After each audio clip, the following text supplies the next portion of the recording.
دنیا کو ہے پھر مار کے روح و بدن پیش، تہذیب نے پھر اپنے درندوں کو ابھارا، اللہ کو پامر دیے مومن پہ بھروسہ، ابلیس کو یورپ کی مشینوں کا سہارا۔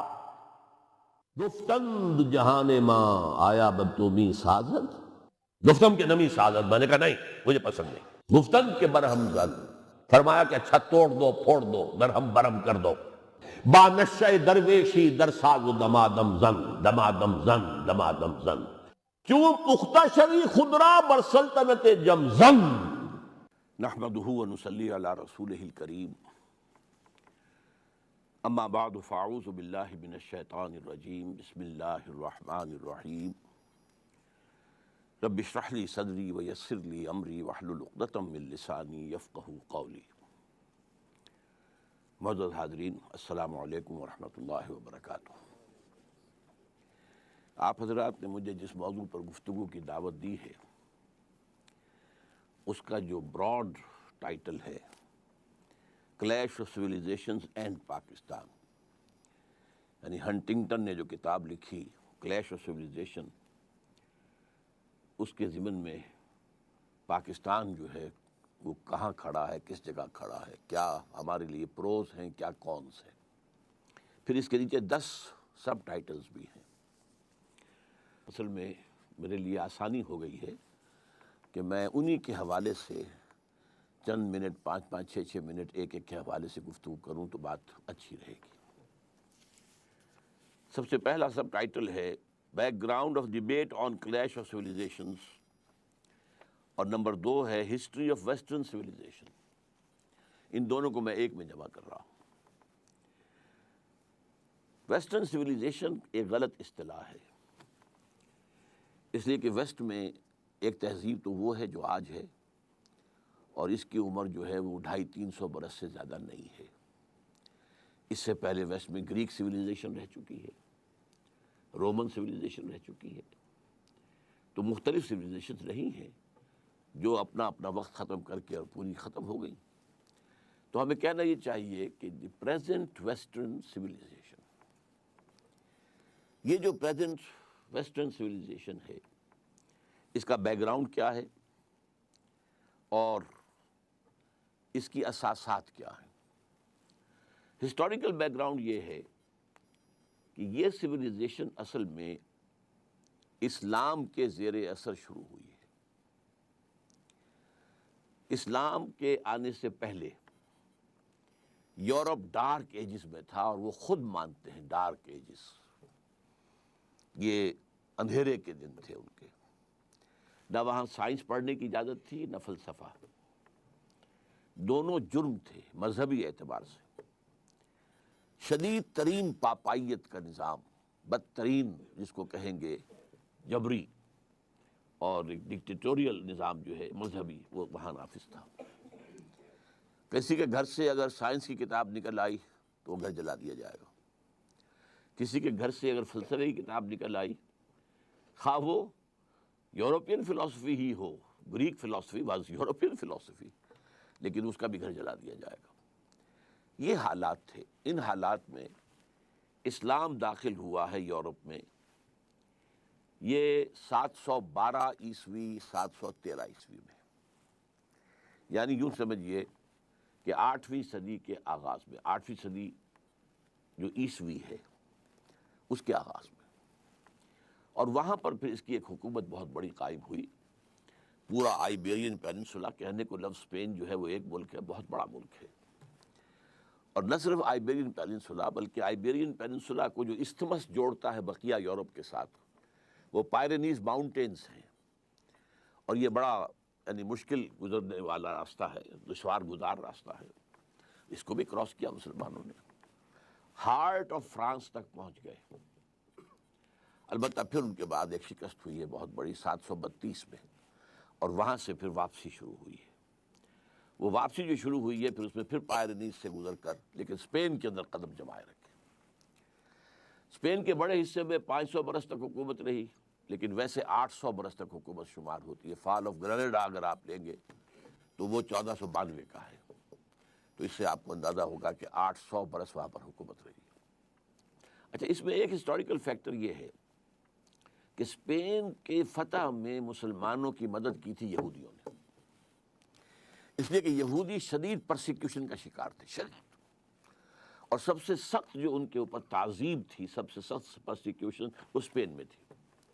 اسپین جو ہے وہ بہت گہرا مذہبی ملک تھا، اور آج بھی وہ بہت گہرا مذہبی ملک ہے اور ہے رومن کیتھولک 100%۔ لیکن یہ ہے کہ اس وقت جو کیفیت تھی، یہودیوں کو وہ ستاتے تھے، مارتے تھے، گیٹوز میں رکھا ہوا تھا، باقی یورپ میں بھی، لیکن سب سے زیادہ شدید معاملہ جو ہے وہ اسپین میں تھا۔ لہٰذا انہوں نے طارق بن زیاد کو راستے دکھائے، ادھر سے جاؤ ادھر آؤ، مدد کی۔ نتیجہ کیا نکلا کہ وہاں کے عرب حکمرانوں نے یہودیوں کو سر پر بٹھا لیا۔ چنانچہ یہ وہ بات ہے کہ جو 1967 جو وار تھی، عرب اسرائیلی وار، اس میں جب یہودیوں کو اسرائیل کو فتح حاصل ہو گئی تو جشن منایا انہوں نے پیرس میں، اور بن گوریون نے وہاں پر تقریر کرتے ہوئے کہا تھا، Muslim Spain was the golden era of our diaspora. یہ ڈائسپورا شروع کب ہوا تھا؟ سن 70 عیسوی میں، حضرت عیسیٰ کے رفع سماوی کے 40 برس کے بعد ڈائسپورا شروع ہوا، اس لیے کہ یہودیوں نے رومنز کے خلاف بغاوت کی تھی۔ اس کے نتیجے میں پھر ٹائٹس رومن جنرل نے جو آ کر تباہی مچائی ہے، 1,33,000 یہودی ایک دن میں قتل کیے۔ اس سے آپ اندازہ کیجئے کہ ٹوٹل کتنا ہوگا ایک دن کا، 133,000، اور پھر ان کو نکال دیا، بھاگ جاؤ یہاں سے، اس ملک میں، اس خطے میں تمہارا کوئی وجود نہیں ہوگا۔ اس سے ڈائسپورا شروع ہوا۔ اب جس کا یہاں سیگ سمایا، کوئی یورپ میں چلا گیا، کوئی انڈیا میں آ گیا، کوئی یہ نارتھ افریقن کنٹریز میں اب بھی بیٹھے ہوئے بہت بڑے آرام سے ہیں، بڑے اچھے ٹریڈرز ہیں، ترکی میں آ گئے، وہاں پر بھی۔ تو اس طریقے سے یہ پھیلتے چلے گئے، تو یہ ڈائسپورا کہلاتا ہے۔ تو گولڈن ایرا جو ہے وہ ڈائسپورا کا ان کے لیے وہ اسپین ہے۔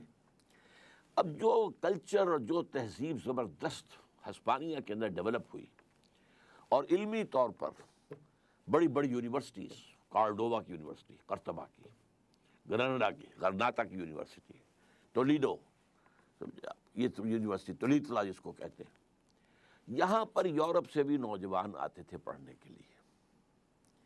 اور جو قریب ترین ملک ہیں 3 ہیں، پہلے فرانس ہے، پھر جرمنی، اور نیچے جو ہے ٹانگ نیچے نکل جاتی ہے اٹلی کی۔ یہ تینوں ملک جو ہیں ہسپانیہ سے قریب ترین ہیں، وہاں کا نوجوان آتا تھا، اور اسلام نے جو تہذیب دی تھی اس کی بنیادیں کیا تھی؟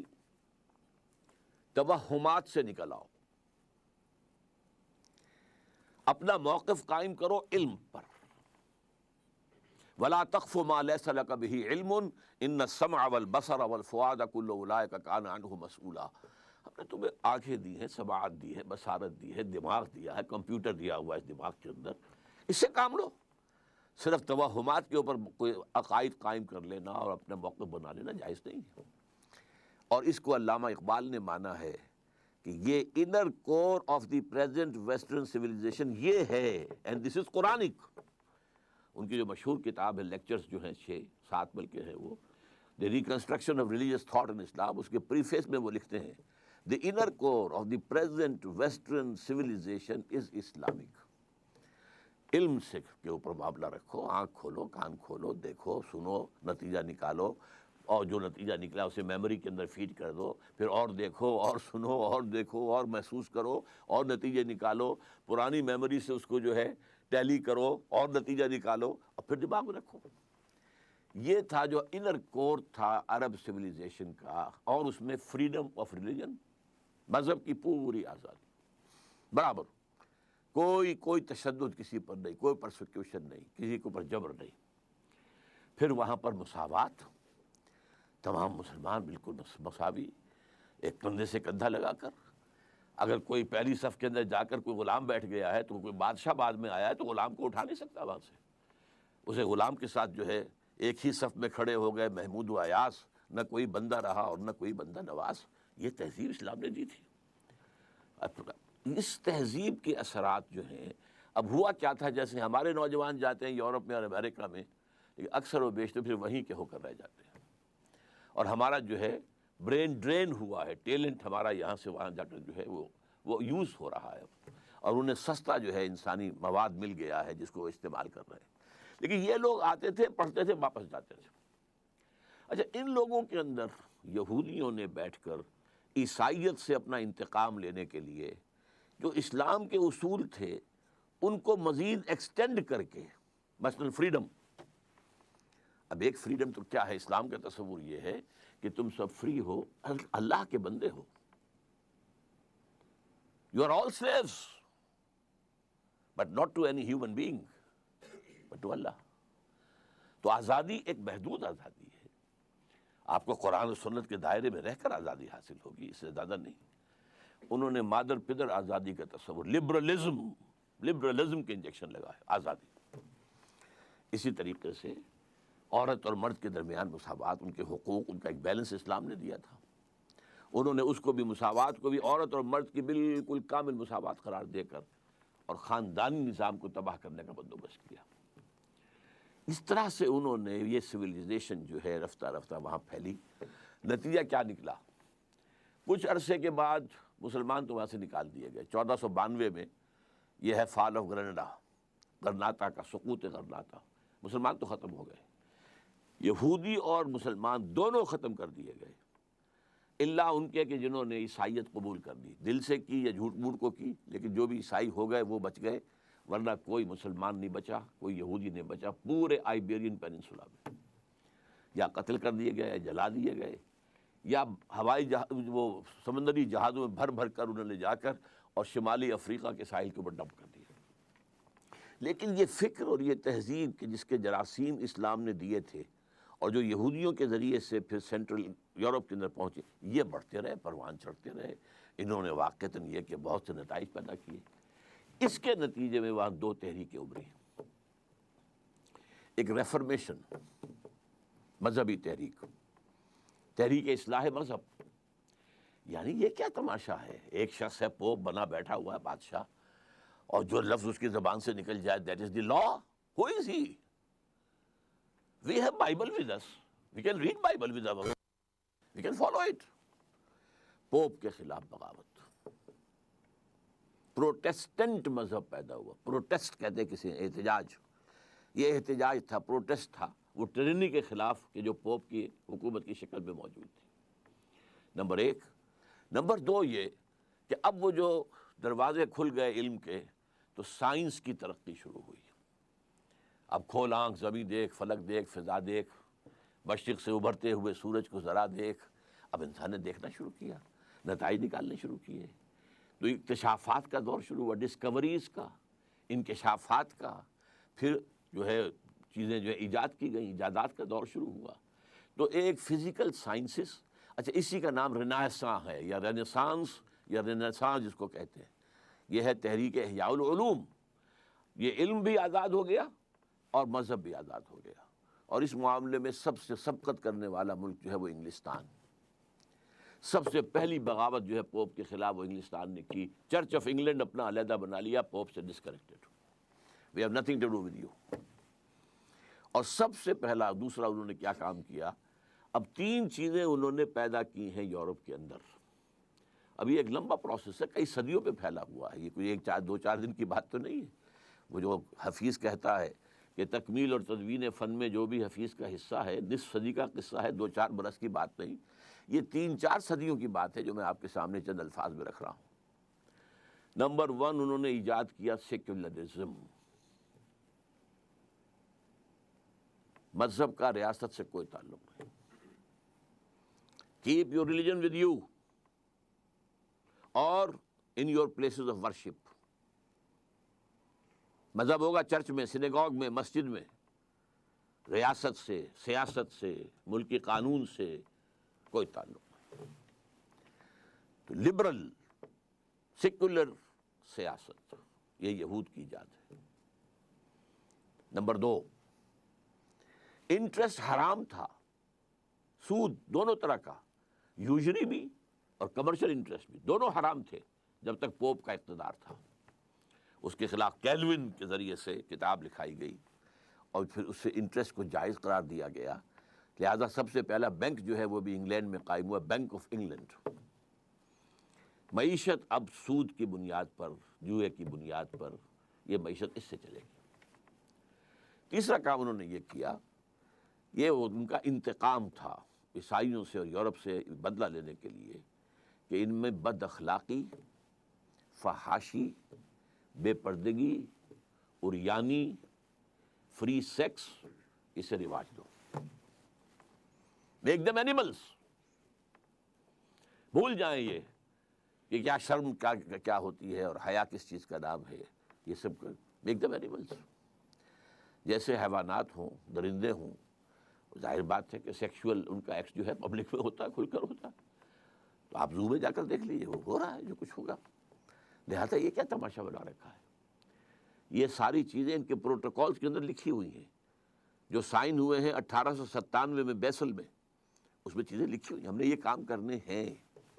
اور اسی کے بعد سے یہ سارا میڈیا کے ذریعے سے اور سنیما کے ذریعے سے یہ سارا کا سارا جو فحاشی اور بے حیائی کا، اور عورت اور مرد کی بالکل مساوات. عورت کیوں دب کر رہے؟ عورت اگر اول شادی نہیں کرے گی اور شادی کرے گی تو اس طرح کرے گی کہ آپ اگر اسے طلاق دیں گے تو آپ کی آدھی جائیداد فوراً اس کی ہو جائے گی. اور اگر ایک گھر ہے آپ کے پاس تو وہ اس کے پاس رہے گا، یو ول بی آؤٹ. تو لوگوں نے شادی کرنی چھوڑ دی. اب آپ امریکہ میں جائیے، یورپ میں جائیے، آپ کو بہت سے لوگ یہ کہتے ہوئے ملیں گے، we are living together, we are not married. بغیر کسی ویڈ لاک کے وہاں بچے پیدا ہوتے ہیں. 60% سے زیادہ بچے جو ہیں فرانس کے اندر وہ اس طرح پیدا ہوئے. اور کلنٹن نے کہا تھا، اس کا جو آخری سال تھا آفس میں ایز پریزیڈنٹ، تو جو state of the union address اس کا ہوتا تھا سالانہ، اس میں کہا تھا کہ عنقریب ہماری قوم کی اکثریت، امریکن نیشن کی اکثریت حرام زادوں پر مشتمل ہوگی. اس کے لفظ کیا ہیں؟ Born without any wedlock. شادی کا کوئی بندھن نہیں ہے اور بچے ہو رہے ہیں. یہ 3 پرونگڈ ہے معاملہ یہ جدید تہذیب کا. چوتھا کیا ہے جو بہت اہم ہے؟ فزیکل سائنسز کا ارتقاء اور ٹیکنالوجی کا ارتقاء. ٹیکنالوجی اور فزیکل سائنسز یہ تہذیب کی ڈیفینیشن میں نہیں آتے ہیں، لیکن اس وقت یوں سمجھیے کہ پریزنٹ سویلائزیشن میں 3 ڈائمنشنز تو یہ ہو گئی جو میں نے بتایا.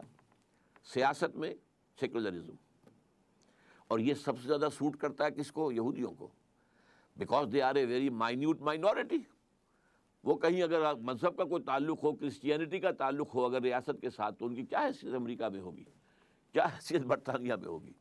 جب مذہب کو علیحدہ کر دیا تو وہ برابر کے شہری ہیں، دے آر ایکول سٹیزنز. یہودیوں نے پھر اسی سود کے ذریعے سے بینکنگ کا نظام قائم کیا، اور اس میں انہوں نے اتنی بڑی کامیابی حاصل کی کہ وہ یورپ کے ممالک کو آپس میں لڑاتے تھے، اور جب ان دونوں لڑنے والوں ملکوں کو پیسے کی ضرورت ہوتی تھی تو ان کے بینکرز ان کو قرض دیتے تھے. منہ مانگے ریٹس جو ہیں انٹرسٹ کے وہ ان سے لیتے تھے. اس طریقے سے سازشیں کر کے جنگیں کرانا، اور جنگ کے دونوں جو ہیں سائڈز ان کو قرض دینا اور پیسہ بنانا ان کے پاس. نتیجہ یہ نکلا کہ پچھلی صدی کے اسی زمانے میں، یوں سمجھیے آج ہم 2006 میں بیٹھے ہیں، 1905 میں گئے تھے علامہ اقبال، 1001 سال پہلے، 101 سال پہلے. لیکن انہوں نے وہاں مشاہدہ کر لیا تھا کہ اسی بینکنگ کے نظام کی وجہ سے فرنگ کی رگے جاں پنجے یہود میں ہے. They are controlling. بینکنگ کے نظام کے ذریعے سے وہ کنٹرول کر رہے ہیں. تو تہذیب کے جو سمجھیے بے شرم بے حیا معاشرت، خاندانی نظام کی تباہی، بے خدا بے دین لبرل سیاست، سود اور جوئے پر مبنی آزاد معیشت، اور چوتھی چیز جس کو میں اب اس وقت میرے سامنے مثال آئی ہے، پہلے کبھی نہیں آئی، جیسے 4th ڈائمنشن کہتے ہیں. یہ جہاں بیٹھے ہیں ایک لمبائی ہے، ایک چوڑائی ہے، ایک اونچائی ہے. یہ 3 ڈائمنشنل اسپیس کا کانسیپٹ ہے. لیکن یہ کہ آپ کو معلوم ہے کہ آئنسٹائن نے آ کر جو کانسیپٹ دیا، time is the 4th dimension of space, and that is the most important. Visible نہیں ہے، it's the 4th dimension of space. اسی طرح اس تہذیب کے جو 4th ڈائمنشن ہے وہ فزیکل سائنسز اور ٹیکنالوجی ہے. یہ ہے موجودہ. اب چونکہ یہ سائنس سے اور ٹیکنالوجی سے قوت بڑھ گئی تو یہ پھر نکلے. یورپ سے جو نکلے ہیں ادھر گئے تو امریکہ کو فتح کیا. امریکہ کے جو وہاں کے رہنے والے لوگ تھے ان کا تقریباً نام و نشان مٹا دیا، اس لیے کہ وہ ذرا مہذب نہیں تھے، وحشی تھے. اور وحشی لوگ غلام ہونا پسند نہیں کرتے، مرنا پسند کرتے ہیں، لہذا انہوں نے اپنی تباہی جو ہے قبول کر لی، غلامی قبول نہیں کی۔ لیکن اس کے بعد ان کا جو آیا ہے سیلاب، 1492 میں فال آف اسپین ہوا ہے، فال آف گرینڈا، 1498 میں واسکو ڈی گاما نے راستہ تلاش کر لیا round the good Cape of Good Hope, اور پورا مشرقی ایشیا جو ہے یہ یورپین طاقتوں کے، اب وہ نئے اسلحہ کے ساتھ آئے تھے، بارود کا استعمال یہاں کون جانتا تھا، گنز کس کے پاس تھی، لہذا وہ فتح کرتے چلے گئے، اور پوری دنیا میں وہ تہذیب جو ہے پھیل گئی۔ اور اس تہذیب کے پھیلنے میں جہاں اس کا بھی دخل ہے کہ اٹھنے والی قوموں کے اندر کوئی اچھے اوصاف ہوتے ہیں، ہارڈ ورکنگ ہوتے ہیں، زبان کے پکے ہوتے ہیں، تو نئی نئی ابھرتی ہوئی قومیں تھیں، ان کے اندر یہ باتیں تھیں۔ اور دوسرے یہ کہ ان کا جو اسلحہ تھا اس کی وجہ سے پوری دنیا میں نہ صرف یہ کہ وہ کولونیلزم آ گیا، بلکہ تہذیبی اعتبار سے بھی پوری دنیا غلام ہو گئی۔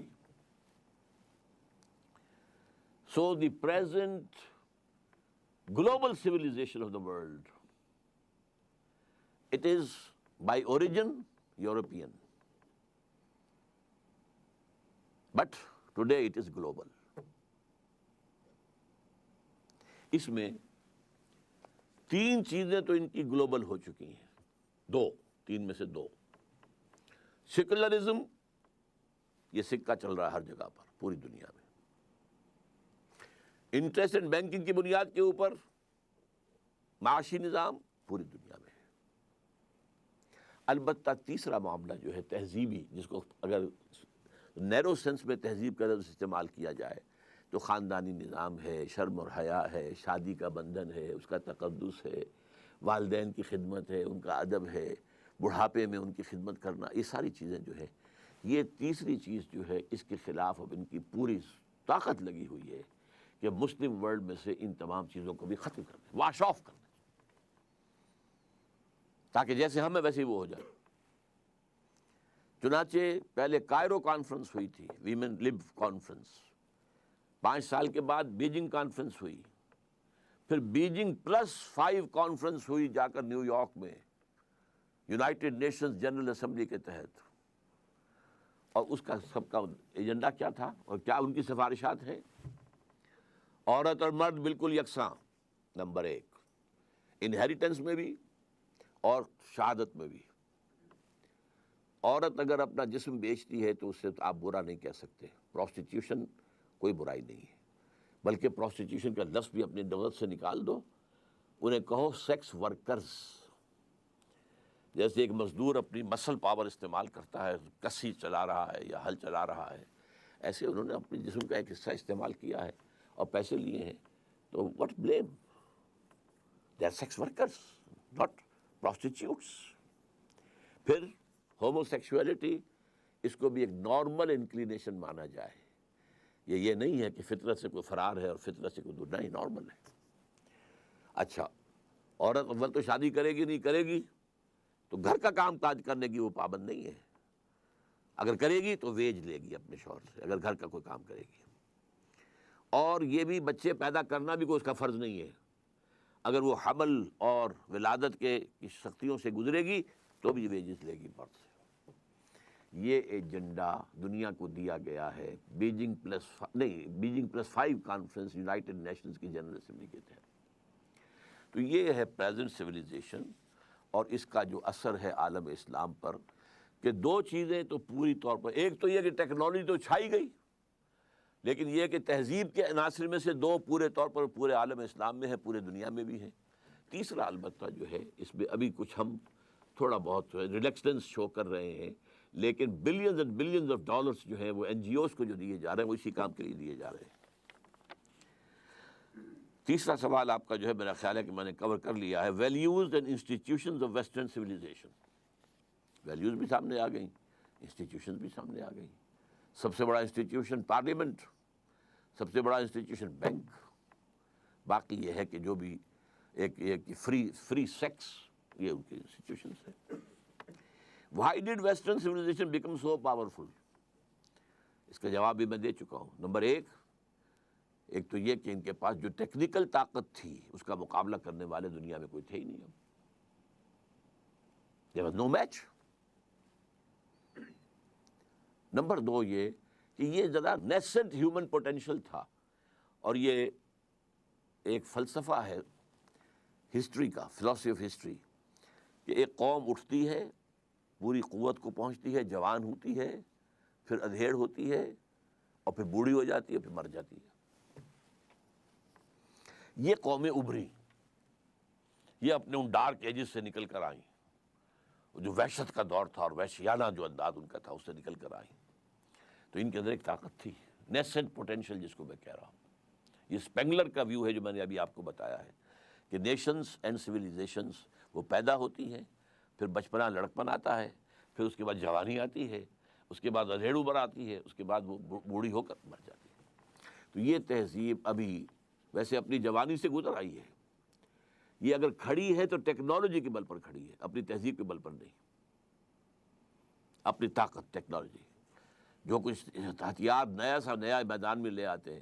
آپ کو معلوم ہے کہ افغانستان میں روس کو بھگانے والا، ویسے تو کہنے کو ہم کہہ دیتے ہیں اور صحیح بھی ہے، کہ جو جذبہ شہادت تھا یہ افغانوں کے اندر، اور وہ غلام رہنا نہیں جانتے تھے، لہذا انہوں نے جانیں دے کر، لیکن پھر یہ کہ ان کو یوز کیا امریکہ نے، ہتھیار بے پناہ، ڈالرز ٹرنک کے ٹرنک بھرے ہوئے آتے تھے، ان میں سے اس بہتی گنگا میں ہمارے جرنیلوں نے بھی ہاتھ دھوئے ہیں، اور کروڑوں اربوں جو ڈالر ہے کمائے ہیں، اور بڑے بڑے ان کے بیٹے جو ہیں، بڑے جو ہیں وہ انڈسٹریلسٹ بن کر آ گئے۔ کہاں سے آ گئے، کہاں سے پیسہ آ گیا؟ یہ جرنیل تو کبھی سائیکلوں پر گھوما کرتے تھے۔ بہرحال اس میں آخری فیصلہ کن ہتھیار کون سا تھا؟ Stinger missile. روس بھاگا ہے صرف سٹنگر میزائل کی وجہ سے۔ یہ میزائل کیا ہے؟ ہیلی کاپٹر آیا، گن شپ ہیلی کاپٹر سب سے بڑا ہتھیار تھا رشیا کا، اور اسے بچنے کی کوئی شکل نہیں تھی۔ ایسے بھی وہ بم لے آیا تھا کہ اگر جو بم آ کر پھٹے گا پہاڑ کے اوپر لگے گا، وہ پھٹے گا نہیں، بلکہ اس کا برما چلنا شروع ہو جائے گا، اور وہ اس کو کھودتے ہوئے اندر پہنچ جائے گا، جہاں جا کر خلا آئے گا تب پھٹے گا۔ یعنی جہاں غاروں میں چھپے ہوئے ہوتے تھے افغان مجاہدین، وہاں جا کر پھٹے گا۔ یہ ہتھیار روس کے پاس تھا، لیکن سٹنگر میزائل اس کا علاج ہی کوئی نہیں۔ وہ تو پیچھا کرتا تھا، یہ نہیں کہ آپ نے میزائل پھینکا ہے، لگ گیا تو لگ گیا، نہیں گیا تو گیا، نہیں، بلکہ وہ جائے گا، وہ ہیٹ کے ساتھ ساتھ جدھر جدھر وہ جہاز جا رہا ہے یا جدھر جدھر ہیلی کاپٹر جا رہا ہے وہ جائے گا، جا کے ٹریٹ کرے گا، اسے بھاگا۔ آپ کو معلوم ہے کہ فرسٹ گلف وار کے اندر جو نیا ہتھیار لے کر آیا تھا امریکہ، ایک تو یہ کہ اس کے جو جائنٹ بامبرز تھے، جو جہاز آئے تھے، اور جس طرح اس نے وہاں ان کی ساری کی ساری کمیونیکیشن کو جیم کیا، یہ سب ٹیکنالوجی تھی نا۔ لیکن وہ اسکڈ میزائل لے کر بیٹھا ہوا تھا صدام حسین، اس کا خیال تھا کہ میرے پاس بڑی طاقت ہے، میں یہاں سے تل ابیب کو اڑا سکتا ہوں۔ اسکڈ میزائل کا توڑ امریکہ لا کر اس نے دے دیا اسرائیل کو، جو اس کو کہتے ہیں پیٹریوٹ میزائلز، کہ اگر کوئی میزائل آ رہا ہوگا تو یہ راستے ہی میں اس سے ٹکرائے گا، اور ہوا ہی میں وہ دونوں میزائل جو ہے ایکسپلوڈ ہو جائیں گے۔ اسکڈ میزائل کا علاج نکال دیا۔ اب پتہ نہیں اور کیا کیا ہتھیار ان کے پاس ہے، لیکن اس وقت ان کی تہذیب، اگر کہیں اسے تہذیب، ورنہ تو واقعہ یہ ہے کہ جو علامہ اقبال نے کہا تھا کہ دیار مغرب کے رہنے والوں، خدا کی بستی دکان نہیں ہے، کھرا جسے تم سمجھ رہے ہو وہ اب ذرے کم عیار ہوگا، تمہاری تہذیب اپنے خنجر سے آپ ہی خودکشی کرے گی، جو شاخ نازک پہ آشیانہ بنے گا ناپائیدار ہوگا۔ یہ جو پروفیسی کہہ لیجئے اقبال کی طرف سے جو پیشن گوئی تھی، 100% پوری ہو چکی ہے۔ تہذیب مغربی مر چکی ہے، یہ صرف سائنس اور ٹیکنالوجی کے بل پر کھڑی ہوئی ہے۔ اور اس کی مثال میں دیا کرتا ہوں، جیسے حضرت سلیمان کا آپ نے سنا ہی ہوگا کہ وہ ایک عصا کے ٹیک لگا کر کھڑے رہے، اور جنات کو جو بھی کام دیا گیا تھا اس کو سپروائز کرتے رہے، اسی حالت میں انتقال ہو گیا، جان نکل گئی، لیکن کھڑے رہے، وہ لاش کھڑی رہی، یہاں تک کہ دیمک نے چٹ کیا ہے عصا کو، عصا گرا ہے تو حضرت سلیمان علیہ السلام کی لاش گری ہے۔ اسی طرح دیمک چٹ کر چکی ہے اس تہذیب کو، جس کا سب سے بڑا مگر میں آپ کو بتا چکا ہوں کہ ان قریب ہماری قوم کی اکثریت جو ہے وہ حرامزادوں پر مشتمل ہوگی۔ دس از دیئر سویلائزیشن۔ اور شادی کے لیے کئی مرتبہ بش نے تقریر ہے کہ شادی کرو، شادی کرو، کوئی شادی کرنے کو تیار، وائی خامخواہ اس بندھن میں بندھے ہم؟ عورت کو لاکھ ضرورت ہے، اگر وہ آئے میرے ساتھ رہے، بچے بھی ہوتے رہیں گے، but I'm not going to sign the marriage document, why should I? یہ ہے تہذیب۔ تو تہذیب مر چکی ہے، ٹیکنالوجی کے بل پر کھڑی ہوئی ہے. تو why did western civilisation become so powerful? اس کا جواب آ گیا. How other civilisation responded to western challenge. اصل میں اس کے ضمن میں ہنٹنگٹن کا حوالہ دوں گا. ہنٹنگٹن نے جو کلیش آف سویلائزیشن میں بات لکھی ہے وہ یہ ہے کہ اس وقت دنیا میں کل 8 تہذیبیں ہیں. بلکہ حوالہ دیا ہے اس نے ٹوائن بی، جو اس دور کا سب سے بڑا فلسفی ہے، تاریخ کا، فلسفہ تاریخ کا ماہر. اس نے گنوایا ہے 20 سویلائزیشن دنیا میں پیدا ہوئی ہیں، 12 مر چکی ہیں، ختم ہو چکی ہیں. اب موہنجو دڑو کی بھی تو کوئی سویلائزیشن ہوگی نا آخر عراق کے اندر نیبوکڈنیزر کے دور کی بھی جو ہے اس سے بھی پہلے کی بھی سویلائزیشنز تھی نا. تو 12 تو ختم ہو چکی ہیں، 8 موجود ہیں. ان میں سے 6 ہمارے ساتھ 5 کمپیٹیبل ہیں. ایک ہماری اپنی تہذیب اور 5 اور یہ کمپیٹیبل ہیں، ان کی طرف سے کوئی ریزسٹنس نہیں ہے. مثلا سب سے بڑا ہمارے سامنے مثال ہے انڈین سویلائزیشن.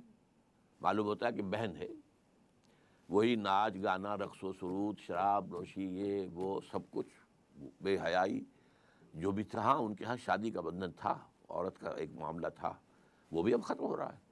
تو اس نے یہ کہا تھا کہ یہ جو 6 ہیں سویلائزیشنز، ان میں سے 5 کو تو 7 سویلائزیشن جو مزید ہیں، ہماری ایک اور 6 اور 2، ان میں سے 2 وہ ہیں کہ جو ہمارے ساتھ ایسیمولیٹ نہیں ہو سکتی. ایک Muslim civilisation of the Muslims, Islamic civilisation, اور دوسرے ہے کنفیوشین سویلائزیشن آف چائنا. اچھا یہ بات میں نے پہلی مرتبہ اس سے سنی ہے. میرا مطالعہ نہیں ہے، نہ میں چین گیا ہوں، نہ مجھے وہاں کے حالات معلوم ہیں. البتہ یہ کہ جب یہ میں نے چیز پڑھی تھی اس کے بعد ہی کچھ ہی عرصے کے بعد نیوز ویک کا ایک پورا شمارہ آیا تھا خاص، اور وہ تھا revival of Confucius in China. تو کنفیوشنزم جو ہے وہ گویا کہ وہاں پہ ریوائیو ہو رہا ہے. ان 2 کو کہا ہے اس نے کہ یہ ہمارے لیے they are hard nuts to crack. باقی 5 تہذیبیں جو ہیں یا 6 تہذیبیں جو ہیں، 5 کہنا چاہیے کیونکہ 6ٹھی تو ان کی اپنی ہے اور 2 یہ ہے، تو 8 کل تہذیبیں ہیں. تو یہ ریئیکشن ہے کہ باقی تہذیبوں کی طرف سے کوئی خاص جو ہے کنفرنٹیشن نہیں ہوئی ہے. تہذیب کے حوالے سے اگر کسی درجے میں مقابلہ کیا ہے تو صرف مسلمانوں نے کیا ہے، لیکن وہ بھی صرف 3rd لیول پر. ریاست کی سطح پر سیکولرزم پورا تمام اسلامی ورلڈ جو ہے وہ قبول کر چکی ہے. انٹرسٹ بینکنگ کی بنیاد پر معیشت کا نظام پوری مسلم ورلڈ قبول کر چکی ہے. صرف جو لوور اسٹیٹم ہے، دی لوور اسٹیٹم آف سوسائٹی، یہ شرم حیا، کوئی شادی بیاہ کے معاملات، کوئی جو ہے عصمت اور عفت کی بھی کوئی اہمیت، اور یہ کہ خاندان کی فیملی کی لائف کا بھی کوئی اہمیت ہے، خاندان کے ادارے کے مضبوط ہونے کی بھی کوئی ضرورت ہے، بڑے بوڑھوں کی خدمت کرنا جو ہے وہ گویا سے ایک طرح کی عبادت. یہ ساری چیزیں جو ہیں یہ ابھی کچھ باقی ہیں، اور اس میں صرف مسلمانوں نے رجسٹ کیا ہے. باقی دنیا میں کسی اور سویلائزیشن نے میری معلومات کی حد تک رجسٹ نہیں کیا. اور یہی وجہ ہے چونکہ میں امریکہ آتا جاتا رہا ہوں، اب تو مجھے خیر 5 سال ہو گئے کہ میں نہیں جا سکا. 9/11 کے بعد تو انہوں نے مجھے ویزا دینا بند کر دیا. لیکن یہ کہ اس سے پہلے میں وہاں جا کر دیکھتا رہا ہوں کہ وہاں پر وہ جو ہے تہذیب اس کا تو خاتمہ ہو چکا ہے. بالکل فیملی سسٹم بالکل ختم ہو چکا ہے، تباہ و برباد ہو چکا ہے. شادی کے واس کہتا رہا ہے بش، لیکن شادی کرنے کو لوگ تیار نہیں. اور سب سے بڑی شکایت انہیں مسلمانوں سے کیا ہے؟ جو یہاں پر آیا ہے ہمارے ملک میں، یونائٹڈ اسٹیٹس آف امریکہ میں، وہ ہمارے ساتھ مرج ہو گیا. وہاں چینی گئے ہیں، وہاں کورینز گئے ہیں، وہاں ویتنامیز گئے ہیں، وہاں انڈینز گئے ہیں، بے شمار گئے. بلکہ جو 100 سال پہلے وہاں عرب گئے تھے وہ بھی ان کے اندر پورے طور پر وہ بالکل ضم ہو چکے ہیں، ان کی تہذیب میں مدغم ہو چکے ہیں. لیکن یہ کہ اب جو 1970 کے بعد جو ایک امیگریشن ہوئی ہے بہت بڑے پیمانے پر، اور ہمارے یہاں سے ڈاکٹرز اور انجینئرز اور لائرز وغیرہ وغیرہ گئے ہیں، اور پورے عالم اسلام سے لوگ آئے ہیں، انہوں نے ان کا کہنا یہ ہے کہ یہ لوگ اپنی آئیڈینٹی برقرار رکھتے ہیں، یہ ہمیں مکس نہیں ہوتے، ہماری پارٹیز میں نہیں آتے کہ شراب نہیں پینی ہے، ہمارے اور سوشل فنکشنز ہوتے ہیں وہ مکسڈ ہوتے ہیں، وہ نہیں آتے ہیں. اور بہت سے لوگ ہیں جو کر رہے ہیں، لیکن بہت سے لوگ وہ ہیں جو نہیں کر رہے. انہوں نے اپنے اسلامک سینٹرز بنا لیے ہیں. تو یہ ہمارے ہاں ایک اپنی آئیڈینٹی برقرار رکھے ہوئے ہیں، یہ انہیں سب سے زیادہ کھلنے والی بات ہے. How other civilisation responded to western challenge, یہ میں نے آپ کے سامنے رکھ دیا. How Muslim responded to western challenge وہ میں آپ کے سامنے رکھ چکا ہوں. دو چیزیں 100% قبول کر چکے ہیں، اور تیسری چیز کے لیے اب جو جد و جہد ہو رہی ہے، ایک ہی حکم اور ایک ہی آرڈیننس، اور 30% عورتیں گھروں سے نکل کر آ کر اسمبلیوں کے اندر پہنچ گئی. یہ مکسڈ جو ہے ایک ثقافت پیدا کرنے کا سب سے بڑا کام تھا، اور سب سے بڑا جرم ہے میرے نزدیک مذہبی جماعتوں کا کسی نے پروٹیسٹ نہیں کیا. ان کی گھٹی میں انتخابات پڑے ہوئے گھٹی کے اندر، خدر یہ تھا کہ اگر رجسٹ کریں گے تو انتخاب نہیں کرائے گا یہ. اور نظر آ رہی تھی کچھ جیسے بلی کو جو ہے خواب میں نظر آتے ہیں چھیچڑے لٹکے ہوئے، ایسے انہیں وہ اپنے یہ سارے جو بھی ان کو حاصل ہیں مراعات وہ نظر آ رہی تھی، لہذا کسی نے کچھ نہیں کہا. ٹھیک ہے، ورنہ پوری دنیا میں کہیں نہیں ہے. ڈیموکریسی کا باپ امریکہ ہے، وہاں ایسا ہے. پہلی مرتبہ کہتے ہیں 16% عورتیں جو ہیں وہاں کی جو کانگریس کے اندر ہو گئی ہیں فار دی فرسٹ ٹائم. 33% کا کیا سوال، بھارت میں کہاں ہے؟ اور وہ عورتیں جو ہیں ان کی کوئی فکسڈ کوٹا نہیں ہے وہاں پر. ہاں کوئی عورت ہے وہ اپنا الیکشن لڑتی ہے، ہمارے ہاں بے نظیر لڑتی رہی ہیں، یہ عابدہ امام جو ہیں وہ لڑتی رہی ہیں، عورتیں لڑتی رہی ہیں. شاید تہمینہ دولتانہ نے بھی لڑا ہوگا، اللہ عالم. لیکن یہ کہ وہ اپنے مقابلہ کر کے سامنے آتے تھے، یہ نہیں تھا کہ اب جو ہے پروونشل اسمبلی کے ممبرز بیٹھے ہوئے وہ عورتوں کو جو ہے وہ 33% عورتوں کو نامینیٹ کریں گے، اور اب ان کے جو بھی انٹرسٹ ہوں گے اس سے وہ خود کیا حاصل کرنا چاہیں گے اس کا آپ اندازہ کر لیجئے، مجھے کچھ کہنے کی ضرورت نہیں ہے.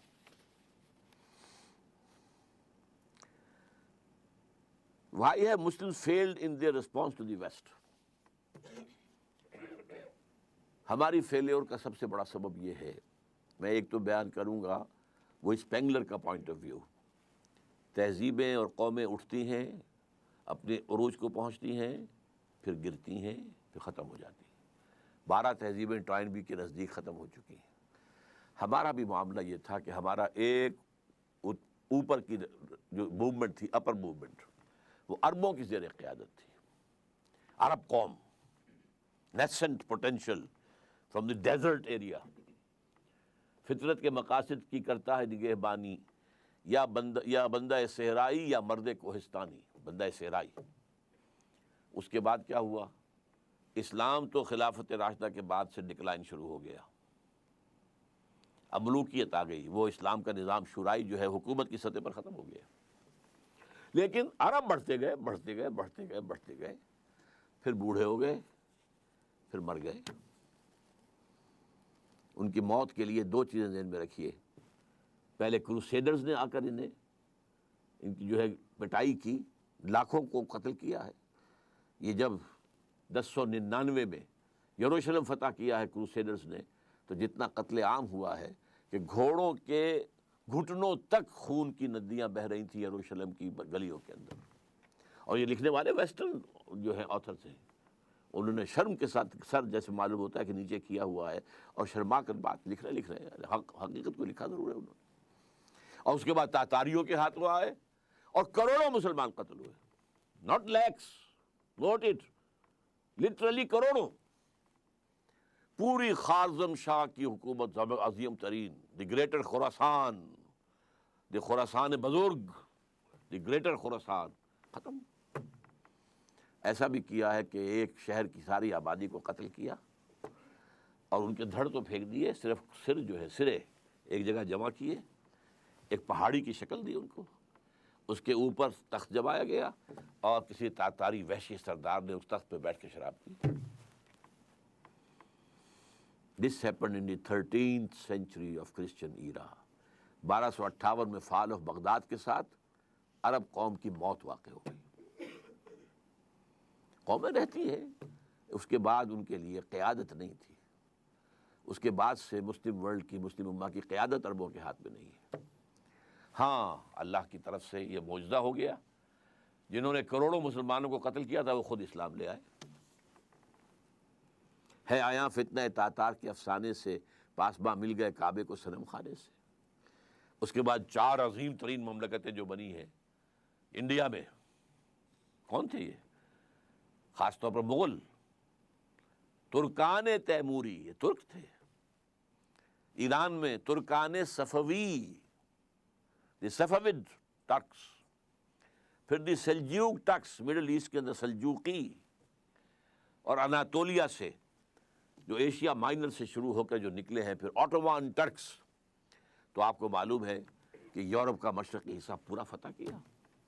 ویانا کی سیج تک گئے ہیں، وہاں سے واپسی شروع ہوئی ہے. جیسے حضور کے زمانے میں ٹورز تک پہنچ گئے تھے، تقریباً 200 میل رہ گیا تھا پیرس حضور کے بعد صلی اللہ علیہ وسلم. حضور کا انتقال تو 632 میں ہو گیا ہے، اس کے بعد جو ہے 732 میں وہ شکست ہوئی ہے وہاں پر. اسی طرح ویانا کا جب اٹھانا پڑا ہے محاصرہ، تو وہاں سے بیکورڈ موومنٹ شروع ہوئی ہے. لیکن یہ کہ یورپ کا بہت بڑا حصہ جو ہے ترکوں کے زیر نگی رہا ہے. 400 برس تک خلافت بھی ان کے پاس رہی. پھر ڈاؤن فال آ گیا. اب ہم اس دوسرے ڈاؤن فال کے لوئسٹ ایب پر کھڑے ہوئے ہیں، اور یہ لوئسٹ ایب شروع ہوا ہے 1924 سے. 1924 میں خلافت ختم، صرف ایک سمبل تھا، a symbol of Muslim unity, ختم. اور سن 14 سے 18 تک کی جو جنگ تھی، اس کے نتیجے میں great Ottoman empire just vanished from the surface of the earth, اور at least I can say from the map of the world. زمین تو ختم نہیں ہوا کرتی نا، لیکن یہ کہ بھارت ایٹومان امپائر کہاں تھی، یہ آج کوئی بھی نہیں بتا سکتا. کہاں بتائیے ذرا نقشے کے اندر کہاں تھی؟ ختم. حصے بکھرے ہو گئے عالم اسلام کے. بغاوت کروائی تھی ترکوں کے خلاف اربوں سے. کرنل لارنس، اس نے جو بغاوت کروائی ہے، یہ جو شاہ بیٹھا ہوا حسین کا، اس کا پردادا جو تھا، اس نے بغاوت کی تھی اور ترکوں کو ذبح کیا تھا، ترکوں کو قتل کیا تھا. حرم شریف میں قتل کیا ہے ترکوں کو، اس لیے کہ قلعہ موجود تھا. جو لوگ، اب تو وہ ختم ہو گیا قلعہ، جو لوگ کچھ عرصے پہلے گئے ہیں وہاں پر، تو پہاڑی جو ہے باب عبدالعزیز کے سامنے وہاں پہاڑی نظر آتی ہے، اور پہاڑی کے اوپر ترکوں کا قلعہ ابھی تک موجود تھا. وہ وہاں موجود تھے، توپیں موجود تھیں، وہ توپیں چلا سکتے تھے، لیکن انہوں نے خانہ کعبہ کو نقصان پہنچانا گوارا نہیں کیا. ان کی نگاہوں کے سامنے ترک جو ہے فوجی وہاں پر ذبح کیے جاتے تھے. اور وعدہ کیا تھا، ہم تمہیں آزادی دیں گے. ترکوں کے غلام کیوں ہو گئے ہو؟ آزادی کیا دی؟ سب حصے بکھرے کر لیے. عراق انگریزوں کے پاس رہے گا، مصر انگریزوں کے پاس رہے گا، شام فرانسیسیوں کے پاس رہے گا، فلسطین کا بھی مینڈیٹ انگریزوں کے پاس رہے گا، لیبیا اطالویوں کے پاس رہے گا، الجزائر فرانس کے پاس رہے گا، وغیرہ وغیرہ، موریٹانیہ اسپین کے پاس رہے گا، وغیرہ وغیرہ. تو یہ لوور اسٹیپ تھا. تو ہم اس اعتبار سے اس وقت تاریخی پہلو سے وہ اپنے دو عروج دیکھنے کے بعد، پہلا عروج under the leadership of the Arabs, دوسرا عروج under the leadership of the tricks. اب یہ دونوں نیچے زمین پر پڑے ہوئے ہیں. ایک تو یہ ہے جو حقیقت ہے جس کو سمجھنا چاہیے، اور دوسرے یہ کہ ہمارا اصل سبب کیا ہے. اسے میں کہوں گا ایمان کی کمزوری. مغرب کا فلسفہ جب ہمارے سر پر آ کر سوار ہو گیا، تو اس سے ہمارے ایمان کی جڑیں کھد گئی. مسلمان تو ہم رہ گئے، مومن نہیں رہے. وہ جو پرسنل کنوکشن ہوتی، یقین، جس کو اقبال کہتا ہے یقین پیدا کرے ناداں، یقین سے ہاتھ آتی ہے. وہ درویشی کے جس کے سامنے جھکتی ہے فغفوری. یقین نہیں رہا. یقین کہاں ہے؟ We have only a racial creed. یہ ہمارا ایک نسلی عقیدہ ہے جو والدین سے ہمیں منتقل ہو گیا ہے. We are Muslims only because we were born of Muslim parents, that's all. Do we really believe in Allah? Do we really believe He is all powerful? Do we really believe He is present everywhere? Do we really believe in the life hereafter? That it is the real life and it is the eternal life. Do we believe? جانبداری نہ کیجیے، اپنے گریبانوں میں جھانکیے. اور یہ تو آپ لوگ وہ ہیں جن کا ایک دینی ذوق ہے، مزاج ہے، آپ سوچ رکھتے ہیں، آپ چل کر آئے ہیں یہاں. آپ لوگوں کا کیا حال ہے؟ چاہے وہ جدید تعلیم یافتہ لوگ ہیں اور چاہے وہ عوام الناس ہیں. ایمان کہاں ہے؟ اور ایمان کیوں ختم ہوا؟ یہ بھی نوٹ کر لیجئے. اس کی تشخیص کی تھی 20ویں صدی عیسوی کے مفکر اعظم قرآن سے دوری، قرآن کو بند کر دو، انہیں علم کلام میں الجھا دو، انہیں تصوف میں مگن کر دو، مست رکھو ذکر و فکر صبح گاہی میں اسے۔ قرآن کو بند کر لو، ورنہ قرآن میں تو یہ پڑھیں گے تو ملوکیت کے خلاف بات سامنے آئے گی، بادشاہت کے خلاف، سرمایہ داری کے خلاف، لہذا اس کو بند کر دو۔ اول تو یہ کہ عربی زبان جو ہے وہ ایران نے آ کر بیریئر لگا دیا کہ عربی رک گئی، یہ بھی ایک تاریخی حقیقت سے نوٹ کر لیجئے۔ عربین پیننسولا یوں چلتا ہے، نیچے سے چوڑا ہے، اوپر سے تنگ ہے، ادھر سے خلیج فارس آ رہی ہے اور ادھر سے بحر قلزم آ رہا ہے۔ اچھا، اس کے اوپر جو ہے تاج بڑا رکھا ہوا ہے، وہ بھی عرب ورلڈ ہے، عراق عرب اور شام عرب، اور اس کو کہتے ہیں الجزیرہ، یہ جزیرہ نمائے عرب جو ہے الجزیرہ ہے۔ یہاں سے اسلام نکلا، مسلمان نکلے، فتوحات شمال میں تو خیر کوہ قاف جو ہے وہ رکاوٹ تھا، زیادہ آگے جا نہیں سکتے تھے، مغرب میں پھیلا، مشرق میں پھیلا، فتوحات تو دونوں طرف یکساں ہوئیں، لیکن کلچرل وکٹری جو ہے وہ ایسٹ میں حاصل نہیں ہو سکی، صرف ویسٹ میں ہوئی، چونکہ شمالی افریقہ جو ہے بیرن تھا، وہاں کوئی کلچر تھا ہی نہیں، وہاں کوئی تہذیب تھی ہی نہیں، نہ کوئی فلسفہ تھا، نہ کوئی ادب تھا، لہذا ویکوم تھا، اس ویکوم کو عربی نے آ کر کیپچر کیا، اور آج پورے شمالی افریقہ کی زبان عربی ہے۔ کیسے ہو گئی؟ That was due to that vacuum of culture۔ عرب آ کر چھا گئے، ان کی تہذیب چھا گئی، ان کی زبان چھا گئی، اور بڑے خوش قسمت رہے کہ اب ان کی مادری زبان ہے جس میں قرآن مجید ان کے پاس موجود ہے۔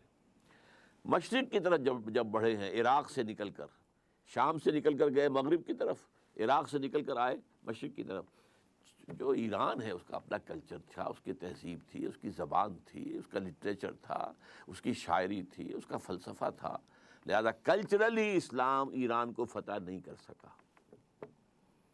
پولیٹیکلی فتح کیا ہے۔ اور اس کے بعد ٹرکس آ گئے، انہوں نے بھی پرشین اختیار کیے۔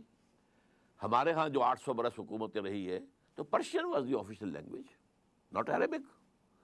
عربی جاننے والے جو ہیں وہ تو صرف چند مولوی لوگ ہوتے تھے، اور وہ بھی عربی کہاں جانتے تھے، وہ تو فقہ پڑھتے تھے اصل میں، اس لیے کہ 3 عہدوں کے لیے آدمی درکار تھے، سول سروس تھی یہ ان کی مسلمان حکومتوں کی، کہ انہیں قاضی چاہیے، magistrates, they must be expert in law, مفتی چاہیے، یورس کنسلٹنٹس، مفتی، اور خطیب چاہیے جامع مسجدوں کے لیے۔ اس کے لیے انہوں نے نظام بنایا، ایک تعلیمی نظام، اس میں زیادہ زور نہ عربی زبان پر ہے نہ قرآن پر ہے، سارا زور فقہ پر ہے، لہذا یہاں پر عربی آئی ہی نہیں، قرآن مجید سے ہمارا تعارف ہوا ہی نہیں۔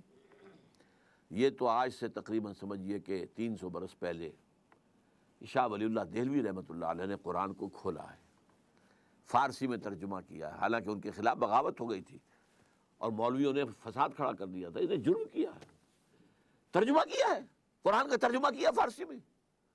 ان کو قتل کرانے کے لیے ولایتی بلا لیے گئے تھے۔ ولایتی کون ہے؟ افغان، ایک دوسرا چونکہ ملک تھا نا، یہ ولایت تھا، یہ افغانستان جو ہے یہ ولایت تھا۔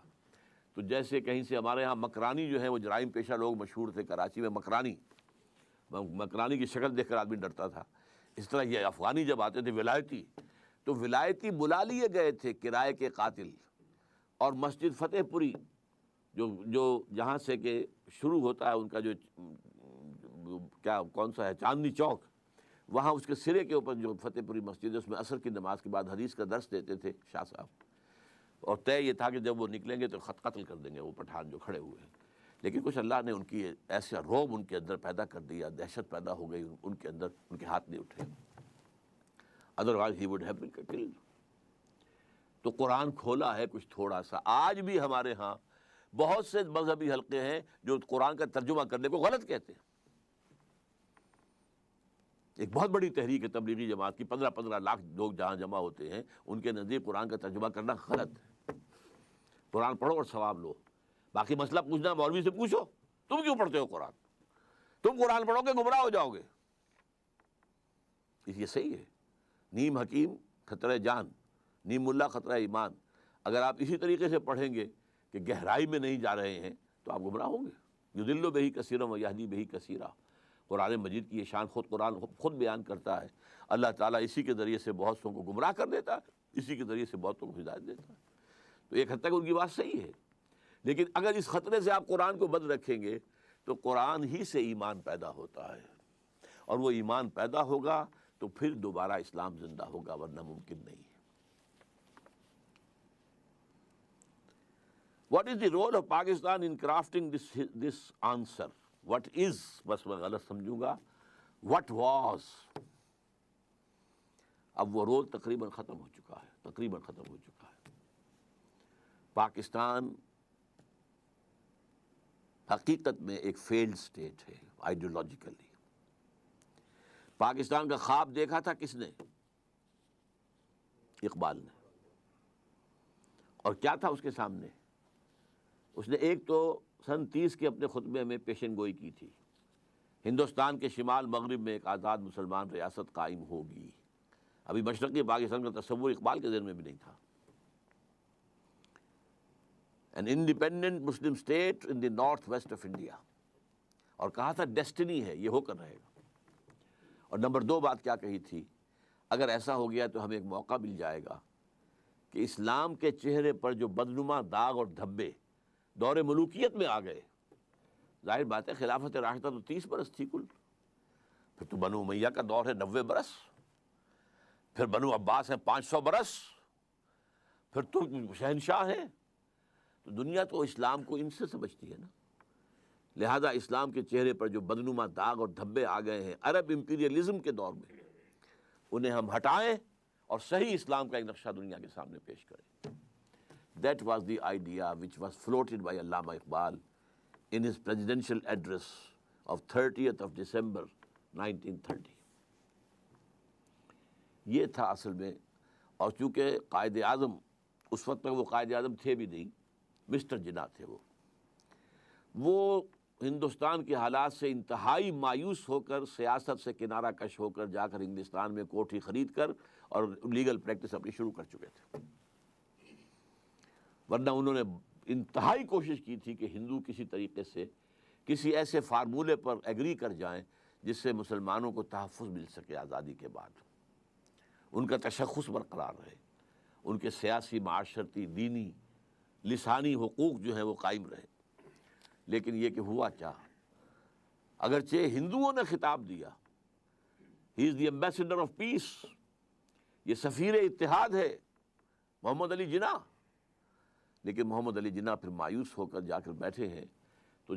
تو ایس ایم اکرام صاحب کا نام آپ نے سنا ہوگا، آب کوثر، موج کوثر، روض کوثر، 3 کتابیں ان کی بہت مشہور ہیں۔ وہ اس وقت پڑھ رہے تھے آکسفورڈ میں، یہ 1930 کا واقعہ میں آپ کو بتا رہا ہوں۔ وہ آئے ملنے کے لیے، محمد علی جناح صاحب سے انہوں نے کہا، جناح صاحب آپ کیوں ہندوستان چھوڑ آئے؟ مسلمانوں کو آپ کی قیادت کی ضرورت ہے۔ تو جناح صاحب نے جواب دیا، ہندوز آر انکوریجیبل، ہندو تو ناقابل اصلاح ہے، اور مسلمانوں کا حال یہ ہے کہ ان کا لیڈر جو ہے صبح جو بات مجھ سے کرتا ہے شام تک گورنر کو یا ڈپٹی کمشنر کو بتا دیتا ہے۔ اب میں کیا کروں؟ ایسی قوم کی رہنمائی کیسے کروں؟ لیکن علامہ اقبال نے ایک انجیکشن لگایا تھا 1930 کے اپنے خطبے میں، دوسرا انجیکشن 1932 میں جا کر لندن میں لگایا ہے۔ تیسری گول میز کانفرنس میں شرکت کے لیے علامہ اقبال گئے، محمد علی جناح اس میں شریک نہیں تھے کہ وہ سیاست چھوڑ چکے تھے، لیکن ملاقاتیں ہوئی ہیں، اور ملاقاتوں میں یہی آئیڈیل ان کے سامنے رکھا۔ اور اس کے بعد جو واپس آئے ہیں محمد علی جناح، اور پھر انہوں نے 10 سال 1937 سے لے کر 1947 تک جو اسلام کا راگ الاپا ہے، ہماری تہذیب، ہمارا تمدن، ہمارے قوانین، ہماری معاشرت، ہماری معیشت، ہمارے اصول، ہمارا دستور، کیا پوچھتے ہو مجھ سے دستور کیا ہوگا پاکستان کا؟ پاکستان کا دستور تو 1400 برس پہلے سے طے ہے۔ یہ جو راگ الاپا ہے، بلکہ میں نے ایک دفعہ استعمال کیا تھا لفظ کہ قوالی گائی ہے اسلام کی، اس پر ہم ایک کتاب مرتب کر کے انشاءاللہ جلدی شائع ہو جائے گی، لیکن لوگ بھول گئے۔ وہ ایک تقریر جو ہے 11 اگست 1947 کی اس کو تو ایک جملے کو لیے پھرتے ہیں، لیکن یہ کہ پورے 10 برس بلکہ پاکستان بننے کے بعد بھی 1.5 برس جو اور مزید انہیں ملا ہے، جتنی تقریریں انہوں نے کی ہیں، اسلام کا نظام یہاں ہم نے اسلام کا قائم کرنا، یہ تھا رول جس کے لیے پاکستان بنا تھا۔ We have utterly failed. ظاہر بات ہے پاکستان کی بنیاد نسل پر نہیں ہے، رنگ پر نہیں ہے، زبان پر نہیں ہے۔ نیشنلزم دنیا میں ان تین چیزوں کی بنیاد پر ہوتا ہے۔ یہ تو اس مسلم نیشن ہوڈ، ہم جو ہیں، ہم وطن کی بنیاد پر قوم نہیں ہیں، نسل کی بنیاد پر قوم نہیں ہیں، ہم زبان کی بنیاد پر قوم نہیں ہیں، بلکہ ہماری قومیت جو ہے وہ ہمارے دین، ہمارے مذہب کی بنیاد پر ہے۔ یہی تھا نا جو راگ الاپا تھا۔ یہ ہے جو رول پاکستان کے لیے تھا، لیکن ہم اس رول کو ختم کر چکے ہیں، بلکہ اس رول کو رول بیک کر چکے ہیں، وہ ختم ہو چکا۔ اس لیے اگرچہ ابھی اللہ تعالیٰ کی طرف سے بھی کوئی معجزہ رونما ہو سکتا ہے، کبھی بھولی ہوئی منزل بھی یاد آتی ہے انسان کو، شاید کہ کوئی معجزہ ہو جائے، شاید کہ ان جماعتوں کو جو انتخابی الیکشن کے اندر، سیاست کے اندر اس کی دلدل میں پھنس کر رہ گئی ہیں، شاید کہ ہوش آ جائے کہ یہ طریقہ نہیں ہے اسلام کے لیے کام کرنے کا، شاید کہ وہ اس کے لیے ایک عوامی انقلابی تحریک اٹھانے کے لیے تیار ہو جائے، شاید کہہ رہا ہوں، شاید ہو جائے۔ اللہ تعالیٰ کر سکتا ہے، اللہ تعالیٰ دلوں کو بدل سکتا ہے، اللہ تعالیٰ جو ہے لوگوں کے رخ کو تبدیل کر سکتا ہے۔ بہرحال اگر ہو جائے تو اللہ کا فضل ہوگا، کرم ہوگا، اس کا رحم ہوگا، اس کی معافی ہوگی، اس کا درگزر کرنے کا معاملہ ہوگا، لیکن بحالات موجودہ given facts on the grounds جو ہیں اس میں اس کا کوئی امکان نظر نہیں آ رہا۔ تو what is the role of Pakistan in crafting this answer؟ تو میں اس کا جواب دے رہا ہوں what was the role of Pakistan، جو کہ ہم تقریباً کھو چکے ہیں۔ یہی وجہ ہے کہ اب قوم نہیں رہی، قومیتوں میں تقسیم ہو چکے ہیں۔ اگر پاکستانی مسلمان ایک قوم ہوتے تو کالا باغ ڈیم کبھی کا بن چکا ہوتا۔ They are not one nation۔ Sindhi کسی شکل میں مر جائیں گے، جانے دے دیں گے، لیکن کبھی گوارا نہیں کریں گے، برداشت نہیں کریں گے، نام سننے کو تیار نہیں، کوئی دلیل سننے کو تیار نہیں۔ ہمارا یہ کمانڈو پریزیڈنٹ جو ہے، اس نے بڑی جرت سے کام لیا تھا، سندھ میں جا کے جلسے کیے، سندھ میں جا کے لوگوں سے گفتگویں کی، ڈائلاگ کیے، سب کچھ کیا، اور کہتا بنے گا، لازماً بنے گا، لازماً بنے گا، لیکن then he had to retrace his steps۔ اب کہاں ہے، کہاں ذکر ہے؟ کہتے ہیں 2016 تک ہم کالا باغ ڈیم سمیت سب ڈیم بنا لیں گے، لیکن کہاں، کوئی امکان ہی نہیں ہے۔ اور 2016 تک پاکستان پہنچتا بھی ہے کہ نہیں، ورنہ رینڈ کارپوریشن اور دوسرے تھنک ٹینکس جو ہیں وہ تو سمجھتے ہیں کہ 2012 کے بعد پاکستان کا وجود نہیں ہوگا، یا میکسیمم 2020 تک، 2020، اس کے بعد پاکستان کے نام سے کوئی ملک دنیا میں نہیں ہوگا۔ اس سے پہلے بلکنائزیشن کی پیشن گوئی ہے کہ 6 حصوں میں پاکستان تقسیم ہو چکے گا۔ بلکنائزیشن، صرف تھوڑا سا پنجاب اور تھوڑا سا سندھ رہ جائے گا پاکستان، باقی بلوچستان آزاد ہوگا، پختون علاقہ سارا کا سارا، اب تو نقشہ انہوں نے بھیج دیا ہے، آپ نے پڑھا ہی ہوگا اخبارات کے اندر، جو ڈیفنس ڈپارٹمنٹ نے جو اب مڈل ایسٹ کا نیا نقشہ جو ان کے پیش نظر ہے، وہ یہ بات اپنی جگہ پر ہے، یہ ان کے پیش نظر ہے۔ اللہ کے پیش نظر کیا ہے یہ وہ جانتا ہے، ہوگا کیا یہ اللہ کو معلوم ہے، لیکن ان کا جو نقشہ ہے وہ تو یہ ہے۔ پاکستان کی پختون بیلٹ سارا NWFP، اور بلوچستان کے اندر بھی پختون حصہ جو ہے یہ افغانستان کو دے دیا جائے گا۔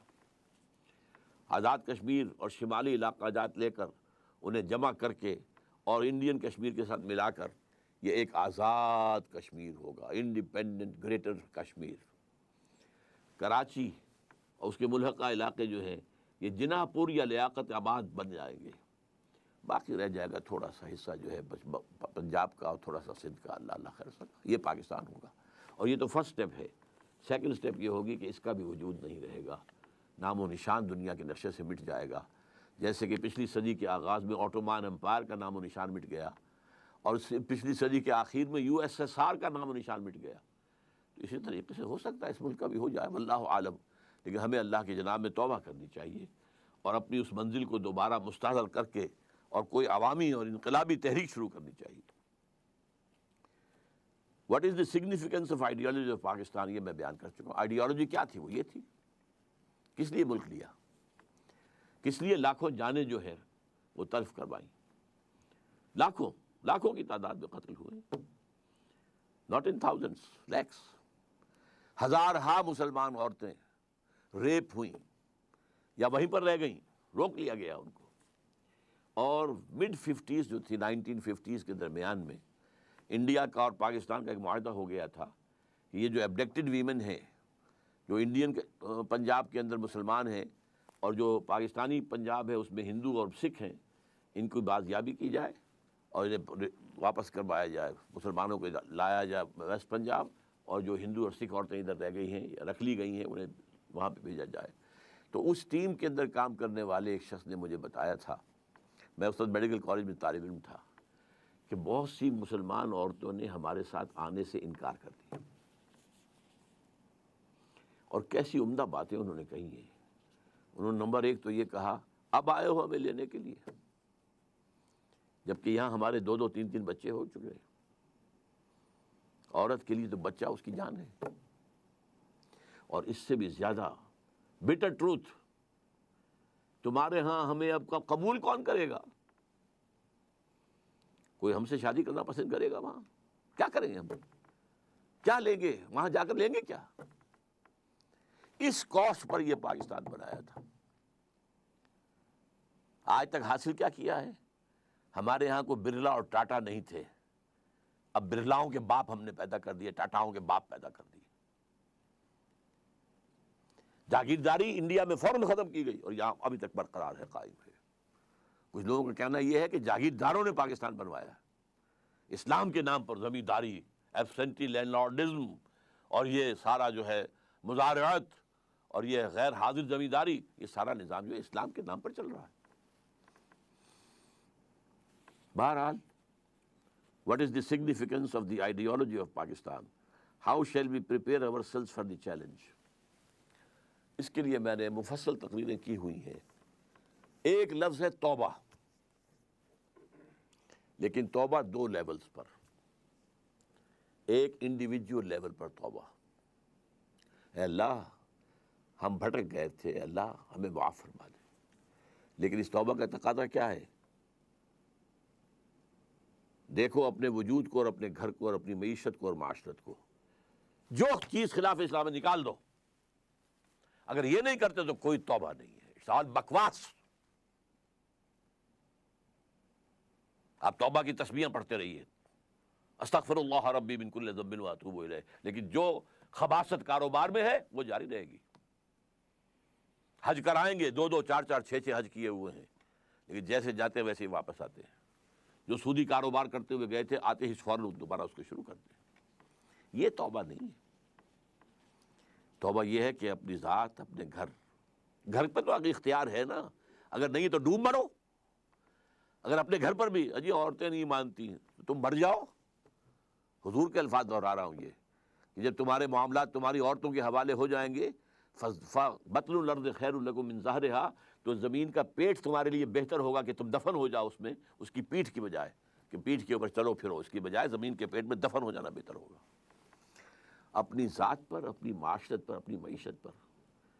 پاکستان میں تو ابھی تک کوئی اتا ترک پیدا نہیں ہوا جس نے برقع جو ہے زبردستی اتروایا ہو۔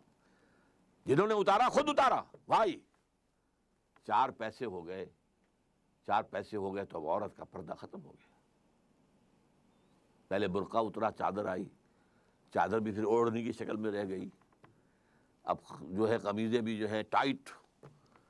اب تو جو کچھ ہے میں اس میں کیا بیان کروں آپ سے؟ کیا اس لیے پاکستان بنایا تھا؟ ترقی ہوئی ہے اگر تو سرمایہ داری کو، اور ترقی ہوئی ہے اگر تو بے حیائی کو، 2 چیزوں کو ترقی ہوئی۔ This is all that we have got۔ تو یہ تلخ حقیقت ہے۔ توبہ افراد کریں، جو توبہ کر لیں، صحیح معنی میں توبہ، کہ اپنی زندگی سے غیر اسلامی کام فارغ کر دیں، اپنے گھروں میں جا کر شرعی پردہ نافذ کرو۔ نہیں کرتے تو تمہارا اسلام کے ساتھ کوئی تعلق نہیں۔ یہ شریعت کس لیے دی گئی تھی؟ یہ سورہ نور کے اندر اتنے احکام آئے ہیں، سورہ احزاب کے اندر اتنے احکام آئے، کس لیے ہیں؟ تلاوت کرو اور ثواب لے لو، اللہ اللہ خیر صلی اللہ۔ یہ بینک سے سارا معاملہ کر کے اب کاروبار چلا رہے ہیں، اپنا بڑھا رہے ہیں، کیا حرام نہیں ہے؟ ہمارے رگ و پے کے اندر حرام شرائط کیے ہوئے۔ تو پہلی بات کیا ہوگی؟ توبہ۔ لیکن توبہ اس عمل کے ساتھ توبہ، اور پھر باہم جڑ جائیں کسی ایک شخص سے بیعت کریں جس پر اعتماد ہو، جس کے اخلاق پر، جس کے کردار پر، جس کی سیرت پر، جس کی دیانت پر، جس کی سنسیریٹی پر اعتماد ہو، بیعت کریں، جو تم حکم دو گے کریں گے۔ ہاں، شریعت کے خلاف کوئی حکم دو گے تو نہیں مانیں گے۔ Within the parameters of the شریعہ جو بھی آپ حکم دیں گے ہم کام کریں گے۔ مشورے دیں گے ہم، لیکن مشورہ رہے گا، یہ نہیں ہے کہ ہم کہیں کہ صاحب ہماری گنتی زیادہ ہے، ہماری بات چلے گی، آپ کون ہوتے ہیں امیر صاحب، آپ گھر بیٹھے۔ نہیں، یہ مغربی جمہوریت ہے، یہ اسلامی جمہوریت نہیں ہے۔ یہ تو ہے عوام کے کرنے کا کام کہ ایک انقلابی جد و جہد کے لیے انقلابی جماعت بنائے۔ ہم نے اللہ کے فضل سے بنائی ہے، نیو رکھتی ہے، بنیادیں ہیں، اب کچھ تھوڑی تھوڑی تعمیر بھی اوپر ہو رہی ہے، لیکن یہ کہ اب آپ کے سامنے یہ بات پہلی مرتبہ رکھ رہا ہوں، تو آپ اگر چاہیں تو تنظیم اسلامی کے بارے میں لٹریچر جو ہے وہ حاصل کیجئے، پڑھیے، اس کے لوگوں کے ساتھ ملیے، اس کے قریب جائیے، ان کے قائدین کے قریب جائیے، دیکھیے کہ سنسیریٹی کی خوشبو آتی ہے کہ نہیں آتی۔ اور دوسری توبہ حکومت کی سطح پر، وہ توبہ کیا؟ پاکستان کا دستور منافقت کا پلندہ ہے، اس میں سے منافقت نکال کر باہر کر دیں۔ منافق کون ہوتا ہے؟ For all legal purposes he is a Muslim, but in reality he is kafir۔ all legal constitutional تقاضے اسلام کے ہمارے دستور میں پورے ہیں۔ محض ایک قرارداد مقاصد کے ساتھ بھی اگر یہ لکھ دیا جائے کہ this will take precedence over the whole of the constitution، تقاضا پورا ہو جائے۔ اس کے بعد یہ ہے کہ دفعہ 27 ہے، no legislation will be made repugnant to the Quran and the Sunnah، لیکن اس کو ٹائی اپ کر دیا گیا ہے council of Islamic ideology CII، اس کے ساتھ ideology, council of Islamic ideology, کہ یہ اب دیکھتے رہیں گے، یہ مشورہ دیتے رہیں گے، اس سے آگے دستور کچھ نہیں کہتا کہ ان کے مشوروں کا کیا ہوگا، وہ کہیں پارلیمنٹ میں پیش ہوں گے بھی کہ نہیں ہوں گے۔ چنانچہ ان کے اوپر اربوں روپیہ خرچ ہوا ہے، بڑی بڑی تنخواہیں ہوتی ہیں جو بیٹھے ہوئے ہیں CII کے اندر، اور اس کے ان کے جو DA ہوتے ہیں، ان کو بڑے 5 اسٹار ہوٹلز میں وہ ٹھہرتے ہیں، ان کی جو رپورٹیں آتی ہیں، سفارشات آتی ہیں، وہ جا کر الماریوں میں ڈمپ ہو جاتی ہیں۔ کوئی اس کو آج تک کوئی جو ہے سفارش ان کی اسمبلی میں پیش تک نہیں ہوئی۔ تو حکومت یہ کرے کہ دستور کے اندر جو چور دروازے کہ پورا اسلام ہے لیکن بالفعل نہیں ہے، ہر چند کہیں کہ ہے نہیں ہے۔ یہ جو ہے غالب کا شعر ہے وحدت الوجود کے موضوع پر، کہ ہستی کے بد فریب میں آ جائیو اسد عالم تمام حلقہ دام خیال ہے، اور اسی میں ایک دوسرا شعر ہے ہر چند کہیں کہ ہے نہیں ہے۔ تو اسلام ہے اور نہیں ہے، ایفیکٹو نہیں ہے، لیکن ہے پورا اسلام موجود۔ تو یہ توبہ سرکاری سطح پر ہو، اس کے لیے ہم نے باقاعدہ دستور میں 19th امینڈمنٹ کا ایک مسودہ تیار کر کے شائع کیا، MMA کے لوگوں کو بھی دیا اور لوگوں کو دیا، کوئی بھی اسے لے کر اسمبلی میں کھڑا ہونے کو تیار نہیں ہوا۔ بہرحال یہ دو کام اگر ہو جائیں، اگر اللہ تعالیٰ کی مشیت جو ہے اس میں ہو اور اللہ ہمیں توفیق دے دے عوامی سطح پر بھی، حکومت کی سطح پر بھی، تو شاید کہ حالات کا رخ بدل جائے، ورنہ مجھے تو تباہی نظر آ رہی ہے۔ اقول قولی ھذا واستغفر اللہ لی ولکم ولسائر المسلمین والمسلمات۔ اب آپ لوگ جو سوالات کرنا چاہیں کیجیے۔ جو بینکس ہیں جن کا عام کنونشنل بینکس ہیں یا مغربی طرز نظام سے، پاکستان میں کوئی اسلامک بینک نہیں ہے، سب جھوٹ ہے، فساد ہے، دھوکہ ہے، فریب ہے۔ سود کے اوپر لیبل بدل دیا گیا ہے۔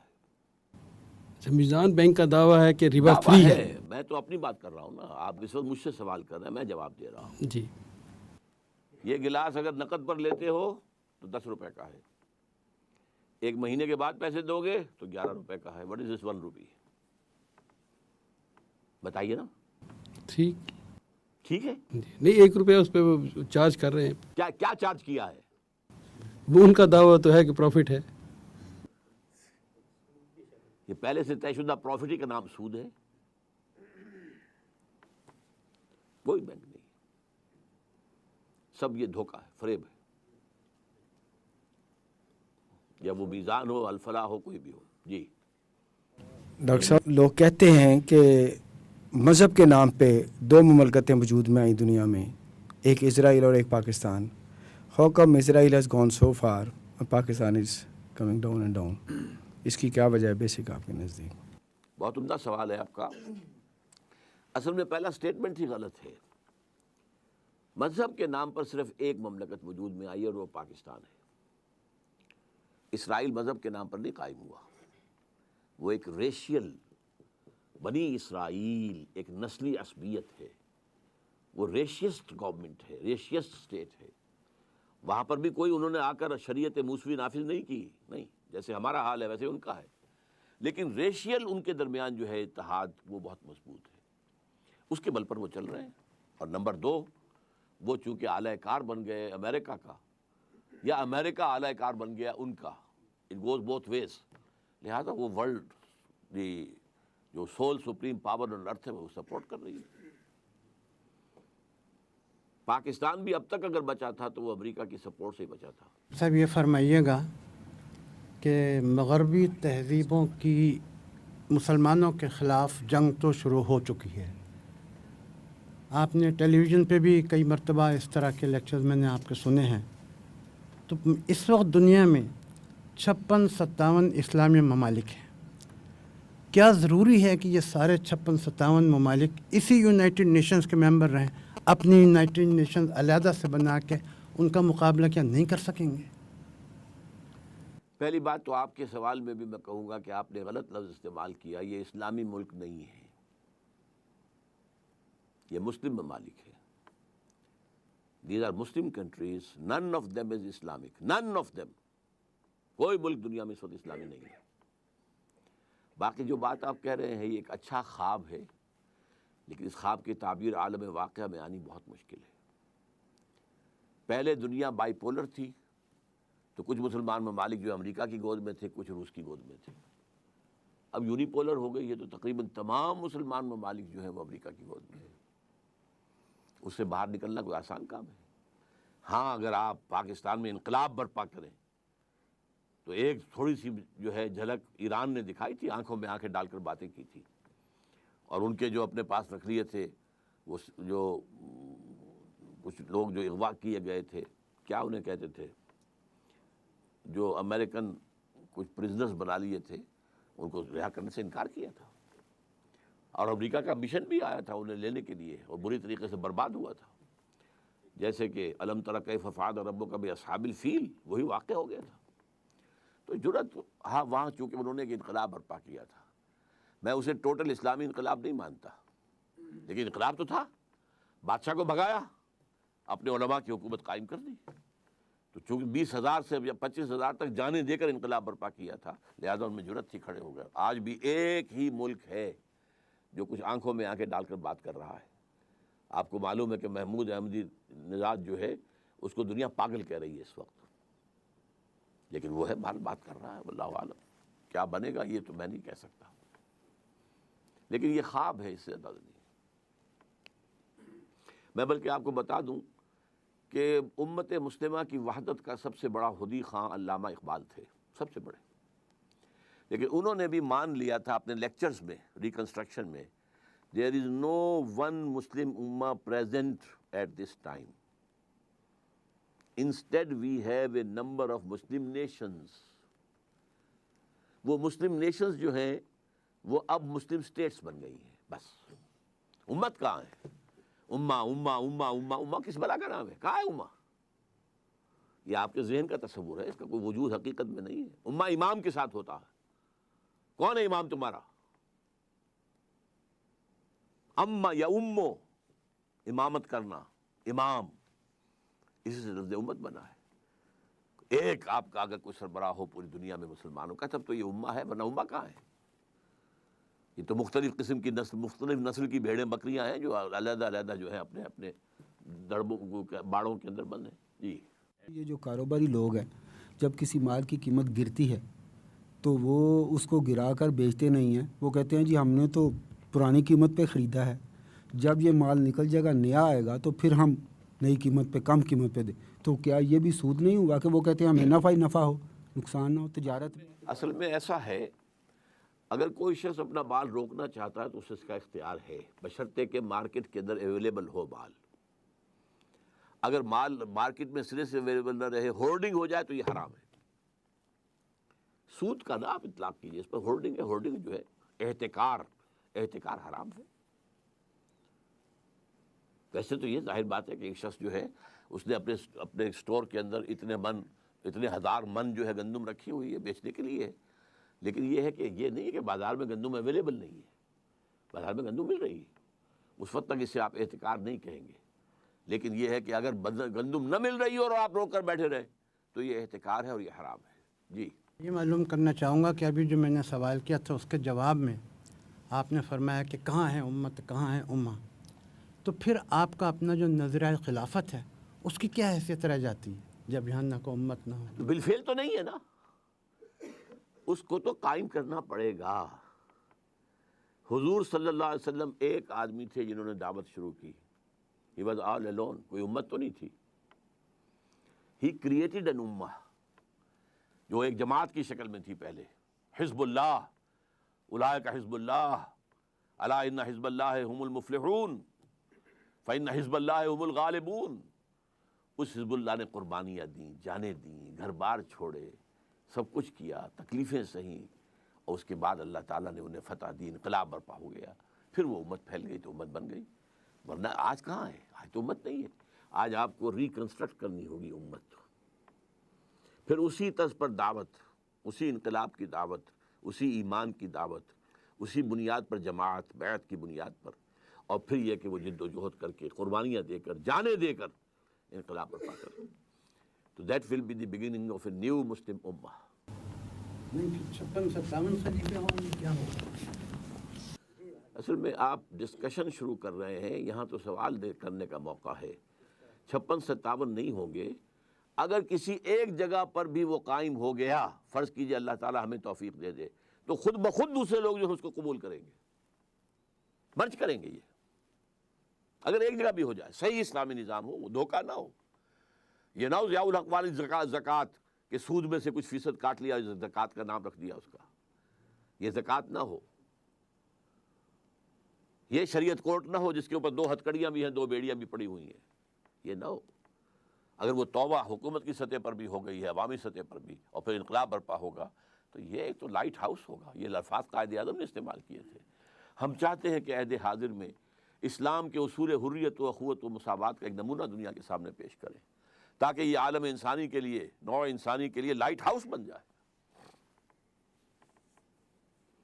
جی. اور کسی بھی برائی کا ساتھ دینے والا وہ بھی اسی میں شامل ہوتا ہے، چاہے وہ اس برائی میں خود شامل نہ ہو.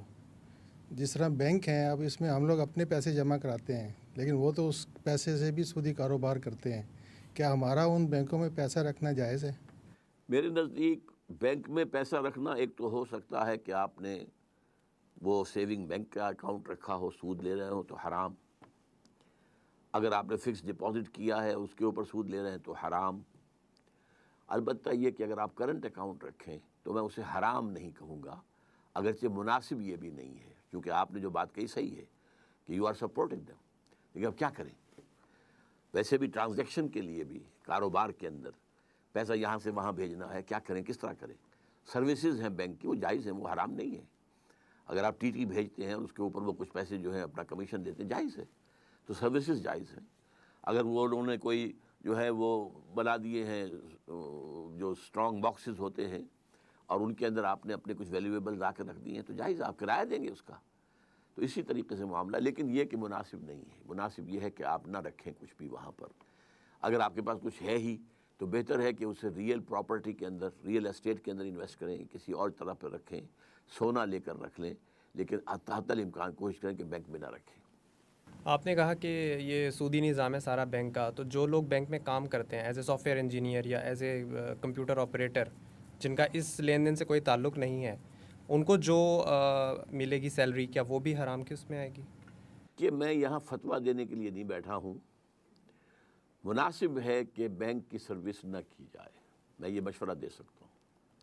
کیونکہ بینک جو ہے وہ 100% سود کا معاملہ ہے. بیسک پروپوزیشن کیا ہے کہ کم شرح سود کے اوپر لوگوں سے ڈپازٹ لو اور زیادہ شرح سود کے اوپر لوگوں کو ڈپازٹ دو. تو اس کی آمد بھی اور اس کی رفت بھی دونوں سود پر ہیں. تو میرے نزدیک جو ہے اس کی ملازمت چھوڑ کر اگر 20,000 کی ملازمت کی جگہ کوئی جگہ پر آپ کو 10,000 کی مل جائے تو وہ بہتر ہے. البتہ یہ میں آپ کو بتا دوں کہ کوئی شخص بھی ہم میں سے 100% سود سے فارغ نہیں ہے. ہماری فضا میں سود ہے، ہماری غذا میں سود ہے. جو گندم کا دانہ ہمارے اندر جاتا ہے اس کے اندر سود شامل ہے. اس کے لیے بیج خریدا گیا تھا سودی قرضے پر، اس کے لیے پیسٹی سائڈز خریدے گئے تھے سودی قرضے پر، اس کے لیے کھاد لی گئی تھی سودی قرضے پر، اس کے لیے اگر ٹریکٹر لیا گیا تھا سودی قرضے پر. ایک ایک دانے میں سود ہے. تو حضور نے فرمایا تھا کہ ایک زمانہ آئے گا کہ چاہے کوئی شخص سود کھائے نہ، لیکن سود اس کے اندر سود کا غبار یا دخان ضرور جائے گا. اگر ہوا میں ڈسٹ سسپینشن ہے تو آپ سانس لیں گے تو وہ ڈسٹ تو آپ کے اندر جائے گی. اگر اس کمرے میں خدا نہ خواستہ اس وقت کوئی ایسی شکل ہو جائے کہ دھواں بھر جائے تو سانس لینے کے لیے آپ کو جینے کے لیے سانس لینا ہے اور سانس کے ساتھ دھواں جائے گا. یہ دو ہی الفاظ حضور نے استعمال کیے، غبار اور دخان. یہ تو جائے گا، یہ تو ہر ایک کے اندر جا رہا ہے. لیکن جہاں ڈائریکٹ ٹرانزیکشن سود کی ہو رہی ہے اس سے تو بچے کم سے کم. ڈاکٹر صاحب، ہمیں پاکستان کی نظریاتی اور جغرافیائی سرحدوں کی حفاظت کے لیے مستقبل میں کیا شارٹ ٹرم اور لانگ ٹرم منصوبے بنانے ہوں گے کہ پاکستان کو بچایا جا سکے؟ جتنا کچھ میں بتا سکتا ہوں بتا چکا ہوں. اسے آپ شارٹ ٹرم کہیں لانگ ٹرم کہیں، پہلے خود توبہ کریں. اللہ کرے کہ پاکستان میں کروڑوں افراد توبہ کر لیں، اجتماعی توبہ. جیسے حضرت یونس علیہ السلام کی قوم نے اجتماعی توبہ کی تھی تو عذاب آیا ہوا ٹل گیا تھا. ایسی اگر کوئی اجتماعی توبہ ہو جائے، اور یہ اللہ تعالیٰ دلوں کو بدل سکتا ہے، اللہ کی قدرت سے بعید نہیں ہے، لیکن بظاہر ہمیں اس کے کوئی آثار نظر نہیں آ رہے. پہلے یہ توبہ، پھر دستوری اعتبار سے طے کر کے اور دستور کے تحت جو ہے اسلامی قوانین کی تنفیذ شروع ہو جائے. انشاءاللہ اس عمل کے شروع ہوتے ہی اللہ کی مدد شامل حال ہو جائے گی. پھر اسلام ہمیں جوڑ دے گا. ظاہر بات ہے کہ ایک سندھی کو پنجابی سے جوڑنے والی شے کیا ہے؟ ایک پٹھان کو سندھی سے جوڑنے والی کیا شے ہے؟ ایک بلوچ کو پنجابی سے جوڑنے والی کیا شے ہے؟ سوائے اسلام کے ہمارے پاس تو کوئی بنیاد نہیں ہے. تو پھر ہم یکجہتی بھی ہوگی، اتحاد بھی ہوگا، ایک عزم ہوگا، اعلیٰ عزم. اس سے جو ہے ایک انسان کے اندر جذبہ پیدا ہوتا ہے، پھر انسان محنت کرتا ہے، قربانی دیتا ہے. بس یہی ہے. میرے سامنے تو لانگ کہہ لیں شارٹ کہہ لیں، ان دو کے سوا کوئی تیسری بات نہیں. بینک کے متبادل اسلامی نظام میں کوئی سسٹم میں چل رہا ہے کسی ملک میں، یا آپ کے پاکستان میں جو کچھ اس کے امکانات ہیں؟ میرے علم کی حد تک کہیں نہیں ہے. یہ سب اسی کیپٹلزم کی جو ہے لیبل بدل دیے گئے. اب جیسے کہ مارک اپ کیا ہے؟ سود ہے. آپ جس بینکر سے پوچھیں گے وہ کہہ دے گا سود ہے. آپ نے نام بدل دیا. شراب کی بوتل کے اوپر آپ نے روح افزا کا شربت لکھ دیا ہے تو شراب. یہ جب تک ذہنیت نہیں بدلے گی، دولت پرستی جب تک اس کی جڑیں نہیں نکلے گی دلوں کے اندر سے، سود ختم نہیں ہو سکتا. سود خوری دولت پرستی کا اظہار ہے. ورنہ آپ کے پاس زائد پیسہ ہے، آپ کی ضرورت اللہ پوری کر رہا ہے، آپ کو 10,000 روپے تنخواہ مل رہی ہے، آپ کے پاس کچھ پیسہ رکھا ہوا ہے، آپ کسی غریب کو بھی تو دے سکتے ہیں نا.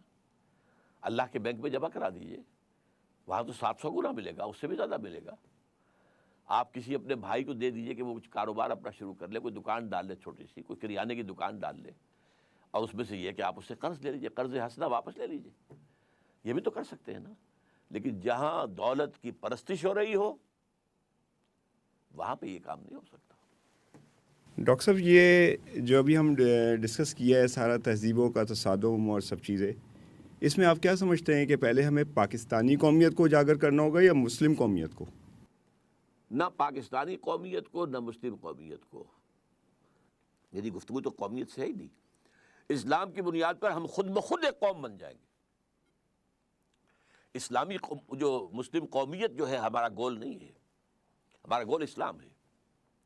ورنہ مسلم قومیت تو ساری قومیں جو اپنی اپنی جگہ پر مسلم قومیت ہوگی. اسلام نافذ کریں تاکہ اس کا نمونہ دنیا کے سامنے آ جائے. ڈاکٹر جاوید اقبال صاحب گئے تھے، جو یہ سینٹرل ایشین سٹیٹس ہیں جو مسلم ٹرکش جو آزاد ہو گئی ہیں، علیحدہ ہو گئی ہیں USSR کے خاتمے کے بعد، اس کے دورے پر گئے تھے. ہر جگہ بہت آؤ بھگت ہوئی ان کی، ویلکم کیا گیا. اقبال کا بیٹا، اس لیے کہ اقبال کا 2/3 کلام فارسی میں ہے. Only 1/3 is in Urdu, 2/3 is in Persian. اور ان تمام ریاستوں کے اندر فارسی سمجھی جاتی، بولی جاتی. اگرچہ اپنی اپنی زبانیں بھی ہیں، لیکن جیسے سندھ میں ہے، سندھ کی اپنی زبان سندھی ہے، لیکن اردو سب سمجھتے ہیں۔ ہندوستان میں اکثر و بیشتر علاقے، شاید ہی کوئی ایسے علاقے ہوں گے جہاں اردو نہ سمجھی جاتی ہو، زبانیں ان کی اپنی اپنی علیحدہ علیحدہ ہے۔ تو یہ کہتے ہیں میں جہاں بھی گیا وہاں کے لوگوں نے مجھ سے کہا we want to establish an Islamic state but we need a model. اب دیکھیے جو انہوں نے تلخ بات کہی، the Saudi model is not acceptable to us because it is based on monarchy. The Iranian model is also not acceptable to us because it is based on theocracy. We need a real democratic socialist Islamic state. ایک قائم ہو جائے ہم سب کے سب اختیار کر لیں گے اس کو۔ اس کے لیے پاکستان کا خواب دیکھا تھا اقبال نے 1930 میں، اس کے لیے قائد اعظم نے قوالی گائی تھی اسلام کی 1937 سے 1947 تک۔ کیا ہم نے کیا ہے وہ میں آپ کے سامنے رکھ چکا ہوں۔ بہت بہت شکریہ ڈاکٹر صاحب، السلام علیکم۔ مجھے اعظم شاد کہتے ہیں۔ ڈاکٹر صاحب جیسے یہ ہماری ایک ویسٹرن سویلائزیشن پہ بات ہوئی ہے اور سیکس فری اور جو بھی حرام خوری یا جس طرح کا ان کا کلچر وہاں نظر آتا ہے، لیکن اس کے باوجود پریشان کن بات یہ ہے کہ دنیا میں جو ترقی کے آثار ہیں یا دوسری طرف ان میں بے ایمانی، غداری، یہ بات ان میں نہیں پائی جاتی۔ اور افسوسناک بات یہ ہے کہ جب سے پاکستان بنا ہے یا میں نے بھی ہوش سنبھالا ہے، ہر قسم کی غداری، سفارش، چاہے گورنمنٹ آرگنائزیشن میں ہو یا اب کاروباری سیکٹر میں ہو، تو یہ کیا وجہ ہے کہ یہ دنیا میں مسلمان ہی کیوں اتنے غدار، اتنے عیاش اور اتنے ہر قسم کی جو کرپشن آپ کوئی بھی نام لے لیں وہ ان میں ہے؟ میں آپ کے سوال کا جواب دے چکا ہوں۔ جب کوئی آدمی بوڑھا ہو جائے کیا وجہ ہے کہ اب اس میں طاقت نہیں رہی، کیا وجہ ہے کہ اب وہ کمزور ہو گیا ہے، کیا وجہ ہے کہ اس کی کمر جو ہے وہ جھک گئی ہے؟ It's a natural process. We are a decayed lot, decayed, and this decaying process it extends on centuries. آپ ایک صحت مند آدمی کا تصور، آپ ایک بوڑھے اور مریض جو ہوتا ہے جب لمبا ہو جائے تو اس کو اور بھی مرض آ جاتے ہیں، ایک کی بجائے 7 دوسرا، دوسرے کا تیسرا، تیسرے کا چوتھا، آپ بڑھتے چلے جاتے ہیں۔ یا اور ویسٹ میں آپ نے جو بات کہی ہے صرف وہی نہیں ہے، اور بھی بہت سی اچھائیاں ہیں۔ میں نے کہا تھا نا وہ اٹھنے والی قومیں تھیں، یہ اٹھنے والی قوموں کے اندر کوئی اوصاف ہوتے ہیں۔ ویسٹ نے جس طریقے سے سوشلزم نظام قائم کیا ہے، اسکینڈینیوین سوشلزم، جس طرح ہر انسان کی بنیادی ضروریات کی گارنٹی ہے، یہ تو تاریخ میں پہلے صرف ایک دفعہ ہوا تھا، حضور کے زمانے میں نہیں بلکہ خلافت راشدہ میں۔ ہر شخص اس کی بیسک ضروریات انڈر رائٹ۔ وہاں کیا ہے؟ آپ چلے جائیے ناروے میں، آپ چلے جائیے ڈنمارک میں، کوئی ملکہ ہے یا بادشاہ ہے، وہ بھی اسی ہسپتال میں اس کا علاج ہوگا جس میں ایک غریب ترین آدمی کا علاج ہوتا ہے۔ غریب ترین آدمی کا بھی کوئی وہاں پر علاج کا کوئی قیمت نہیں لی جائے گی۔ ملکہ کا کوئی بیٹا ہے شہزادہ ہے، وہ انہی اسکولوں میں پڑھے گا جس میں سب لوگ پڑھ رہے ہیں، ایک ہی اسکول ہے، کوئی ایچ ایس این کالجز اور فلاں اور یہ بیکن ہاؤس، یہ چیزیں کہیں بھی نہیں۔ اور سب کے لیے ایجوکیشن فری، میڈیکل معاملہ فری۔ آپ اگر وہاں کام کر رہے تھے، کسی وجہ سے آپ کے بازو جو ہے اس پہ کوئی نقصان ہو گیا، آپ کا لائف پینشن آپ کو مل جائے گی۔ ہمارے بہت سے پاکستانی لوگ جو مس یوز کرتے ہیں ان کو، جان بوجھ کر اس طرح کی بیماری کا لبادہ اوڑھ لیتے ہیں کہ مس فٹ ہو جائے اور پینشن مل جائے، اور یہاں آ کر بیٹھ کر پینشن کھاتے ہیں۔ ڈپٹی کمشنر کی تنخواہ اتنی نہیں ہوتی جتنی پینشن ان کو یہاں مل جاتی ہے۔ تو اچھائیاں بہت ہیں ان میں۔ اب یہی مثلاً کہ وہ اپنے ہاں کتوں اور بلیوں پر بھی کوئی بے رحمی گوارا نہیں کر سکتے، ٹھیک، لیکن انٹرنیشنل لیول پر ان سے زیادہ بدماش، ان سے زیادہ بے رحم، ان سے زیادہ ظالم، ان سے بڑا ٹیررسٹ کوئی نہیں ہے۔ کیا کیا انہوں نے عراق کے اندر، کیا کیا افغانستان کے اندر؟ یہ رحیم قوم ہے، یہ مہذب قوم ہے، لیکن ایک لوکل لیول کے اوپر اپنے نیشنلزم، اپنی قوم کو دھوکہ نہیں دینا، باقی سب کو دینا ہے۔ اپنی قوم سے جھوٹ نہیں بولنا، باقی سب سے بولنا ہے۔ یہ ان کی تہذیب ہے۔ لیکن ہم ڈیکیڈ ہیں، ہمیں تو ایک ریکنسٹرکشن کی ضرورت ہے. یا تو اللہ تعالیٰ کسی بالکل نئی قوم کو ایک نیسنٹ پوٹینشیل کے ساتھ حلقہ اسلام میں داخل کر دے، یہ بھی ہو سکتا ہے. Once it has happened. تاتاریوں کے ہاتھوں کروڑوں مسلمان قتل اور اسلام کے ہاتھوں وہی تاتاری مفتو ہو گئے. ہو سکتا ہے اب بھی اللہ اگر یہ توفیق چینیوں کو دے دے، نیسنٹ پوٹینشیل ان کے اندر ہے. اللہ اگر یہ توفیق جاپانیوں کو دے دے. قرآن مجید میں تو وعید موجود ہے نا، سورہ محمد صلی اللہ علیہ وسلم کے آخر میں، ان تتولوا یستبدل قوما غیرکم. اے عربو، اے محمد کی قوم صلی اللہ علیہ وسلم، اگر تم نے پیٹھ دکھا دی اس مشن کو جو تمہیں دیا گیا ہے، تمہیں ہٹا کر کسی اور قوم کو لے آئیں گے. This is what happened in 13th century. سقوط بغداد جب ہوا ہے تو آخری خلیفہ مستعصم باللہ اس کو محل میں سے گھسیٹ کر نکالا ہے باہر، ایک جانور کی کھال میں لپیٹ کر سڑک پر ڈال دیا ہے، اور تاتاریوں نے گھوڑوں دوڑائے ہیں اور صبح سے کچل دیا. And that was the seal on the fate of the Arabs as a nation. اس کے بعد عرب نہیں اٹھ سکے. پھر ترکوں کا دور رہا 400 برس تک، 500 برس تک. اب بھی یہ ہے کہ بعض عرب ممالک میں پیسہ ہے، لیکن عزت نام کی کوئی شے ہے دنیا میں ان کے لیے؟ Do they command any respect؟ جی چلیے. ابھی ڈاکٹر صاحب آپ نے لفظ استعمال کیا ٹیررسٹ یا ٹیررزم، دہشت گردی. اس کو ڈیفائن کوئی نہیں کرتا. ہمارے لیڈران کرام بھی اس کو کہتے ہیں ٹیررسٹ. افغانستان کو ہمارے لوگ جائیں تو ٹیررسٹ، کشمیر میں ہمارے لوگ اپنی آزادی کے لیے لڑیں تو ٹیررسٹ، لبنان فلسطین کے لوگ وہ کریں ٹیررسٹ. یہ کیا ہوتی ہے ٹیررزم اور ٹیررسٹ؟ اصل میں دائیں بائیں اگر جائیں گے تو سوالات بہت سے ہو جائیں گے.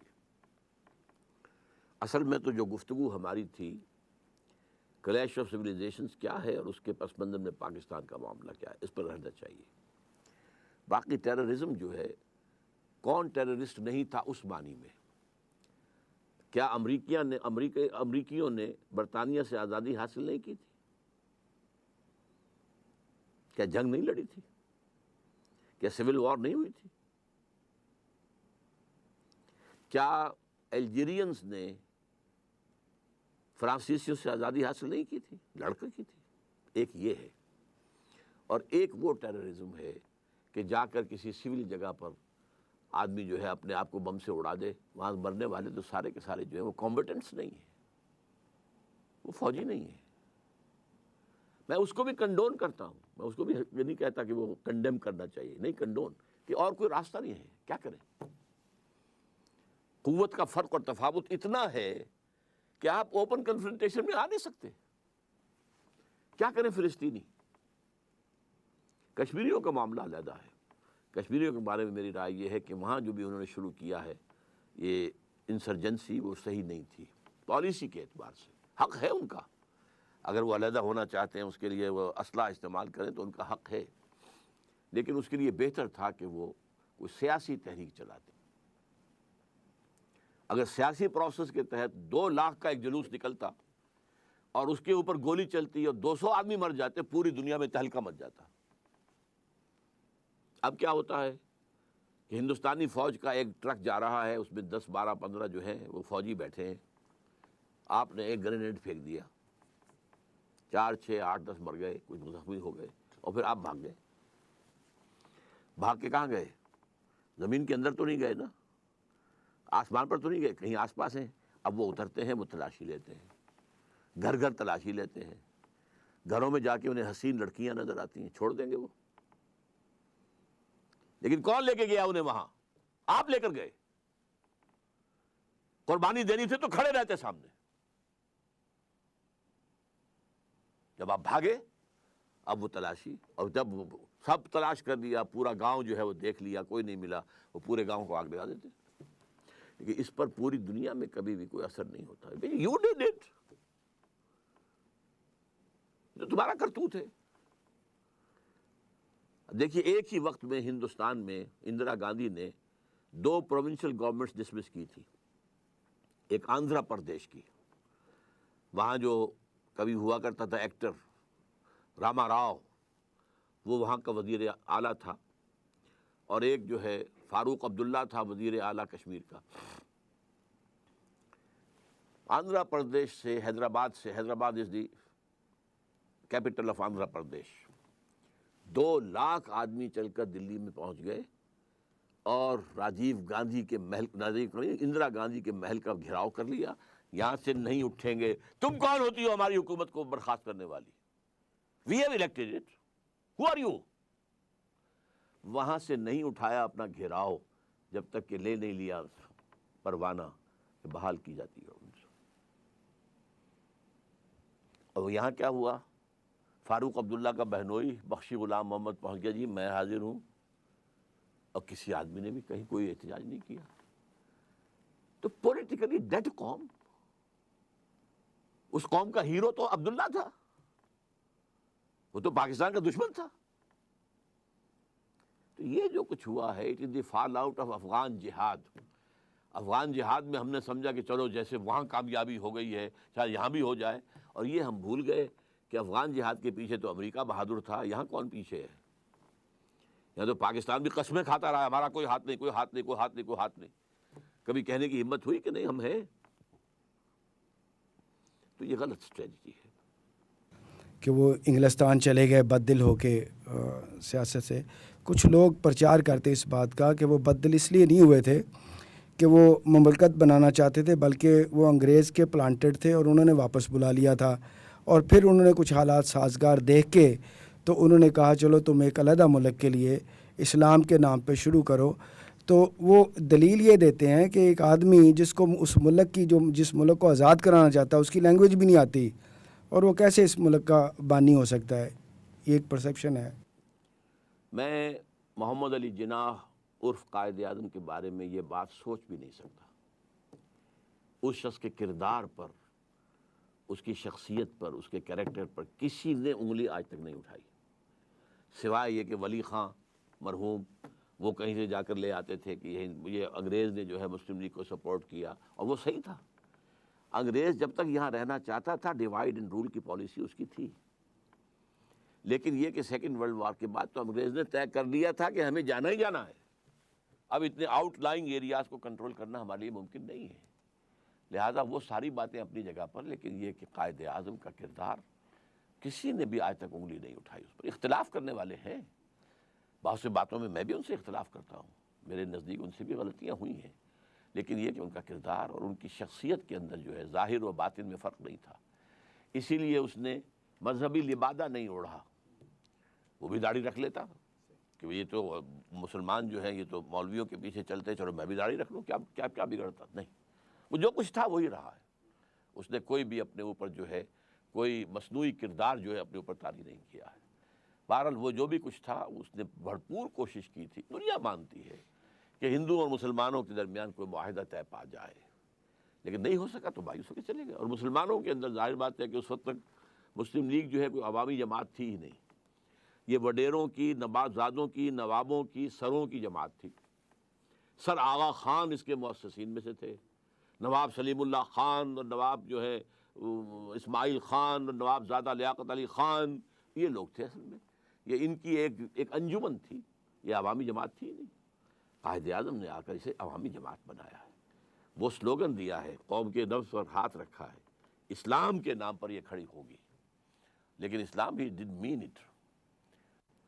ممکن ہو سکا تو میں آپ کو ایک ورقہ یہاں تقسیم کروا دوں گا، میرے دوست رحیم الدین صاحب انشاءاللہ دے دیں گے، جس میں علامہ اقبال کا ایک اقتباس اور قائد اعظم کا ایک اقتباس جو ہے ان کے انتقال سے چند دن پہلے کا، وہ ذرا آپ پڑھ لیجئے گا۔